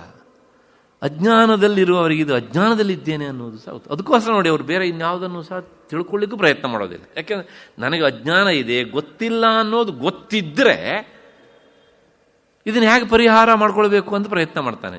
ಗೊತ್ತಿಲ್ಲ ಅನ್ನೋದೇ ಅವನಿಗೆ ಅರಿವಿಗೆ ಬರದೇ ಇದ್ದರೆ ಹೇಗೆ ಅದರಿಂದ ಸರಿಪಡಿಸ್ಕೊಳ್ಳೋಕ್ಕೆ ಪ್ರಯತ್ನ ಪಡ್ತಾನೆ ಅಲ್ವಾ? ಆದ್ದರಿಂದ ಆ ಬೆಳಕನ್ನೇ ನೋಡ್ತಾ ಇರುವವನಿಗೆ ಅವನಿಗೆ ಬೆಳಕಿನ ಅರಿವೂ ಇರೋದಿಲ್ಲ. ಸದಾ ಕತ್ತಲನ್ನೇ ನೋಡ್ತಾ ಇರುವವನಿಗೆ ಇದು ಕತ್ತಲು ಅನ್ನೋದು ಸಹ ಗೊತ್ತಾಗಿದೆ. ಯಾವನಿಗೆ ಎರಡರ ಅನುಭವ ಇರುತ್ತೋ ಅವನಿಗೆ ಮಾತ್ರ ಇದು ಕತ್ತಲು ಇದು ಬೆಳಕು ಅಂತ ಗೊತ್ತಾಗುತ್ತೆ. ಅಷ್ಟು ಹಿನ್ನೆಲೆಯಲ್ಲಿ ಅಸ್ಥಿ ಅಂತ ಹೇಳಬೇಕಿದ್ರೆ ಒಂದು ವಸ್ತು ಇಲ್ಲ ಅನ್ನೋ ಅನುಭವ ಇದ್ದರೆ ಅಸ್ಥಿ ಅಂತ ಜ್ಞಾನ ಬರ್ತದೆ. ಇಲ್ಲದೆ ಇರೋದು ಅನುಭವ ಯಾವಾಗ ಬರ್ತದೆ ಕೇಳಿದ್ರೆ ಇದೇ ಅನ್ನೋದು ಒಂದಿದ್ರೆ ಇಲ್ಲ ಅನ್ನೋದು ಗೊತ್ತಾಗ್ತದೆ. ಆದರೆ ಬ್ರಹ್ಮವಸ್ತು ಎನ್ನುವಂಥದ್ದು ಅಖಂಡ ಚೈತನ್ಯ ಎಲ್ಲ ಕಡೆಗೂ ಅದೇ ಇರುವುದಾದ್ರಿಂದ ಅಸ್ಥೀತಿ ಪ್ರತ್ಯಯೋ ಯಶ್ಚ ನಾಸ್ತಿ ಇತಿ ವಸ್ತುನಿ. ಇದು ಎರಡೂ ಸಹ ಈ ಅಸ್ಥಿ ನಾಸ್ತಿ ಎನ್ನುವಂಥದ್ದು ಬುದ್ಧಿಗೆ ಸಂಬಂಧಪಟ್ಟಿದ್ದೆ ಅಷ್ಟೇ ಹೊರತೂ ಸಹ ಬ್ರಹ್ಮವಸ್ತುವಿಗೆ ಸಂಬಂಧಪಟ್ಟಿದ್ದು ಅಲ್ಲ. ಯಾಕೆಂದರೆ ಅದು ಸದಾ ಇರುವುದಾದ್ರಿಂದ ಅದು ಒಂದೇ ಆದದ್ರಿಂದ ಅದು ಇದೆ ಅಂತ ಹೇಳಿದ್ರು ಎಲ್ಲೋ ಒಂದು ಕಡೆಯಲ್ಲಿ ತಪ್ಪೆ. ಅದಕ್ಕೆ ಹೊರತಾಗಿ ಇನ್ನೊಂದು ವಸ್ತು ಸಹ ಇದ್ದರೆ ಆಗಿದೆ ಇದೆ ಅಂತ ಹೇಳ್ಬೋದು ಅಥವಾ ಇಲ್ಲ ಅಂತ ಹೇಳ್ಬೋದು. ಆದ್ದರಿಂದ ಈ ಅಸ್ಥಿ ಮತ್ತು ನಾಸ್ತಿ ಇವೆರಡೂ ಸಹ ಸಾಪೇಕ್ಷಿಕವಾದವುಗಳು. ಇದು ಬುದ್ಧಿಗೆ ಸಂಬಂಧಪಟ್ಟವುಗಳೇ ಅಷ್ಟೇ ಹೊರತೂ ಸಹ ಆತ್ಮನಿಗೆ ಸಂಬಂಧಪಟ್ಟವುಗಳು ನತು ನಿತ್ಯಸ್ಯ ವಸ್ತುನಃ. ನಿತ್ಯಸ್ವರೂಪನಾದಂಥ ಆತ್ಮನಿಗೆ ಅವು ಸಂಬಂಧಪಟ್ಟವು ಅಲ್ಲ. ಆದ್ದರಿಂದ ಈ ಅಸ್ಥಿ ನಾಸ್ತಿ ಮತ್ತು ಕತ್ತಲು ಬೆಳಕು ಜ್ಞಾನ ಅಜ್ಞಾನ ಸುಖ ದುಃಖ ಇವೆಲ್ಲವೂ ಸಹ ಒಂದಿದ್ದಾಗ ಮಾತ್ರ ಇನ್ನೊಂದರ ಅರಿವು ನಮಗೆ ಬರ್ತಾ ಇರ್ತದೆ. ಆದರೆ ನಾವೇನು ಮಾಡ್ತೇವೆ ಕೇಳಿದರೆ ಈ ಎರಡರೊಳಗೆ ನಮಗೆ ಹಿತವಾದದ್ದನ್ನು ಮಾತ್ರ ಆಯ್ಕೆ ಮಾಡ್ಕೊಳ್ತೇವೆ. ಇಷ್ಟ ಇಲ್ಲದೆ ಇರೋದನ್ನು ದೂರ ತಳ್ಳೋದಕ್ಕೆ ಪ್ರಯತ್ನ ಮಾಡ್ತೇವೆ. ಯಾಕೆಂದರೆ ಇವೆಲ್ಲ ಟ್ವಿನ್ಸ್, ಒಂದು ಬಂದಮೇಲೆ ಇನ್ನೊಂದು ಬಂದೇ ಬರ್ತವೆ. ಆದರೆ ಬ್ರಹ್ಮಜ್ಞಾನದ ನೆಲೆಯಲ್ಲಿ ನಿಂತವನಿಗೆ ಈ ಟ್ವಿನ್ಸ್ಗಳ ಹಾವಳಿ ಇಲ್ಲ. ಈ ಅವಳಿಗಳು ಅವನನ್ನು ಆಕ್ರಮಿಸೋದಿಲ್ಲ. ಯಾಕೆಂದರೆ ಅವನ ಸ್ವರೂಪದಲ್ಲಿ ನಿಂತವನು, ಅವನು ತಾನು ಇದೇ ಅನ್ನುವಂಥ ವ್ಯವಹಾರ ಅವನಿಗಿಲ್ಲ ಇಲ್ಲ. ಅಷ್ಟು ಹಿನ್ನೆಲೆಯಲ್ಲಿ ಈ ಶ್ಲೋಕದ ಅರ್ಥವೂ ಸಹ ಸಾಕು ಅಂತ ಅಂದ್ಕೊಳ್ಳೋಣ. ಮುಂದಿನ ಶ್ಲೋಕವನ್ನು ನೋಡೋಣ. ಅತಸ್ಥೌ ಮಾಯಾ ಕೃಪ್ತೌ ಬಂಧಮೋಕ್ಷೌ ನ ಚಾತ್ಮನಿ ನಿಷ್ಕಲೇ ನಿಷ್ಕ್ರಿಯೇ ಶಾಂತೆ ನಿರವದ್ಯೆ ನಿರಂಜನೆ ಅದ್ವಿತೀಯ ಪರೇತತ್ವೇ ವ್ಯೋಮವತ್ ಕಲ್ಪನಾ ಕುತಃ. ಇನ್ನೊಂದು ಸಲ. ಅತಸ್ಥೌ ಮಾಯಾ ಕೃಪ್ತೌ ಬಂಧಮೋಕ್ಷೌ ನ ಚಾತ್ಮನಿ ನಿಷ್ಕಲೇ ನಿಷ್ಕ್ರಿಯೇ ಶಾಂತೆ ನಿರವದ್ಯೆ ನಿರಂಜನೆ ಅದ್ವಿತೀಯೇ ಪರೇತತ್ವೇ ವ್ಯೋಮವತ್ ಕಲ್ಪನಾ ಕುತಃ. 574ನೇ ಶ್ಲೋಕ. ಈ ಶ್ಲೋಕದ ಅರ್ಥವನ್ನು ಹೇಳಿ ನಿಲ್ಲಿಸ್ತೇನೆ. ವಿವರಣೆ ಸ್ವಲ್ಪ ಅದಕ್ಕೆ ಕಾಲವನ್ನು ಅಪೇಕ್ಷಿಸ್ತದೆ, ಅದನ್ನು ನಾಳೆ ನೋಡೋಣ. ಆದ್ದರಿಂದ ಈ ಶ್ಲೋಕದ ಅರ್ಥ, ಆದ್ದರಿಂದ ಅಂದರೆ ಹಿಂದಿನ ಶ್ಲೋಕದಲ್ಲಿ ಏನು ಹೇಳಿತ್ತು ಅಂದರೆ ಇದೇ ಮತ್ತು ಇಲ್ಲ ಎನ್ನುವಂಥ ವಿಚಾರ ಬಂದಿತ್ತಲ್ಲ. ಈ ಇದೇ ಮತ್ತು ಇಲ್ಲ ಇವೆರಡೂ ಸಹ ಅವು ಸಾಪೇಕ್ಷಿಕವಾದದ್ದರಿಂದ ಅಂತ ಅರ್ಥ. ಇಲ್ಲ ಆದ್ದರಿಂದ ಅಂದರೆ ಈ ಬಂಧ ಮತ್ತು ಮೋಕ್ಷಗಳು ಮಾಯೆಯಿಂದ ಕಲ್ಪಿತವಾದವುಗಳು, ಅವು ಆತ್ಮನಲ್ಲಿ ವಾಸ್ತವಿಕವಾಗಿ ಇಲ್ಲ. ಆಕಾಶದಂತೆ ನಿರವಯವೂ ಮತ್ತು ಅಕ್ರಿಯವೂ ಶಾಂತವೂ ನಿರ್ಮಲವೂ ಮತ್ತು ನಿರಂಜನವೂ ಅದ್ವಿತೀಯವೂ ಆದಂತಹ ಆ ಪರತತ್ವದಲ್ಲಿ ಕಲ್ಪನೆಯಾದರೂ ಎಲ್ಲಿಂದ ಬಂದೀತು? ಇಲ್ಲವೇ ಇಲ್ಲ. ಈ ಶ್ಲೋಕದಲ್ಲಿ ಆ ಬ್ರಹ್ಮವಸ್ತುವನ್ನು ಕುರಿತು ಕೆಲವು ವಿಶಿಷ್ಟವಾದ ಶಬ್ದಗಳನ್ನು ಪ್ರಯೋಗ ಮಾಡಿದ್ದಾರೆ. ಆ ಶಬ್ದಗಳು ಸ್ವಲ್ಪ ವಿವರಣೆಯನ್ನು ಅಪೇಕ್ಷಿಸ್ತವೆ. ಹಾಗಾಗಿ ಅದರ ವಿವರಣೆಯನ್ನು ನಾಳೆ ದಿವಸ ನೋಡುವ. ಇಲ್ಲಿ ನಾವು ಒಂದು 2 ಅಂಶವನ್ನು ಗಮನಿಸಬೇಕು. ಈ 571ನೇ ಶ್ಲೋಕ ನನ್ನ ಟೆಕ್ಸ್ಟ್ ಬುಕ್ಕಲ್ಲಿ ಅದು 3 ಸಾಲಿನ ಶ್ಲೋಕ. ಅದಾದ ಮೇಲೆ ಮತ್ತೆ ಈ ಶ್ಲೋಕವೂ ಸಹ 574ನೇ ಶ್ಲೋಕ, ಇದೂ ಸಹ 3 ಸಾಲಿನ ಶ್ಲೋಕ. ಅತಸ್ಥೌ ಮಾಯಾ ಕ್ಲುಪ್ತೌ ಅಂತ ಈಗ ನಾನು ಹೇಳಿದ್ದೇನೆ. ಮೊದಲನೇದು 571ನೇ ಶ್ಲೋಕ. ಇವೆಲ್ಲ 3 ಸಾಲಿನ ಶ್ಲೋಕಗಳು. ಹಾಗಾಗಿ ಏನಾಗಿದೆ ಅಂದರೆ ಈ ಒಂದೊಂದು ಸಾಲನ್ನು ಸಹ 3 ಸಾಲಿದ್ದನ್ನು ಕಟ್ ಮಾಡಿ ಮತ್ತೇನ ಮುಂದಕ್ಕೆ ಕೆಲವನ್ನು ಸೇರಿಸ್ಕೊಂಡು ಶ್ಲೋಕದ ಸಂಖ್ಯೆಯನ್ನು ವ್ಯತ್ಯಾಸ ಮಾಡ್ತಾರೆ. ಮತ್ತು ಕೆಲವು ಶ್ಲೋಕಗಳಲ್ಲಿ ಇದನ್ನು ಹೀಗಿಲ್ಲಿ ಕೊಟ್ಟಿದ್ದನ್ನು ಬೇರೆ ಬೇರೆ ಗ್ರಂಥಕಾರರು ಅದನ್ನು ಪ್ರತ್ಯೇಕವಾದಂತಹ ಶ್ಲೋಕ ಅಂತಲೇ ಪರಿಗಣನೆ ಮಾಡಿದ್ದು ಉಂಟು. ಹಾಗಾಗಿ ಈ ವಿವೇಕ ಚೂಡಾಮಣಿಯ ಶ್ಲೋಕಗಳ ಸಂಖ್ಯೆಯಲ್ಲಿ ಒಂದು ಸಣ್ಣ ವ್ಯತ್ಯಾಸ ಉಂಟು. ಕೆಲವು ಗ್ರಂಥಗಳಲ್ಲಿ 581 ನಂದರೊಳಗೆ, ಮತ್ತು ಎಷ್ಟೋ ಪುಸ್ತಕಗಳಲ್ಲಿ 578, 79 ಹೀಗೆಲ್ಲ ಬಂದಿವೆ. ಇದೆಲ್ಲ ಕೇವಲ ಸಂಖ್ಯೆಯಲ್ಲಿ ವ್ಯತ್ಯಾಸವೇ ಅಷ್ಟೇ ಹೊರತು ಅದರಿಂದ ಮೂಲ ವಿಷಯಕ್ಕೆ ಏನೂ ಭಂಗ ಇಲ್ಲ. ಅಷ್ಟು ಹಿನ್ನೆಲೆಯಲ್ಲಿ ಇಲ್ಲಿಗೆ ಇವತ್ತಿನ ಚಿಂತೆಯನ್ನು ನಿಲ್ಲಿಸ್ಕೊಳ್ಳೋಣ. ನಾಳೆ ದಿವಸ ಈ ಶ್ಲೋಕದ ವಿವರಣೆ ಏನು ಅನ್ನೋದನ್ನು ನೋಡೋಣ.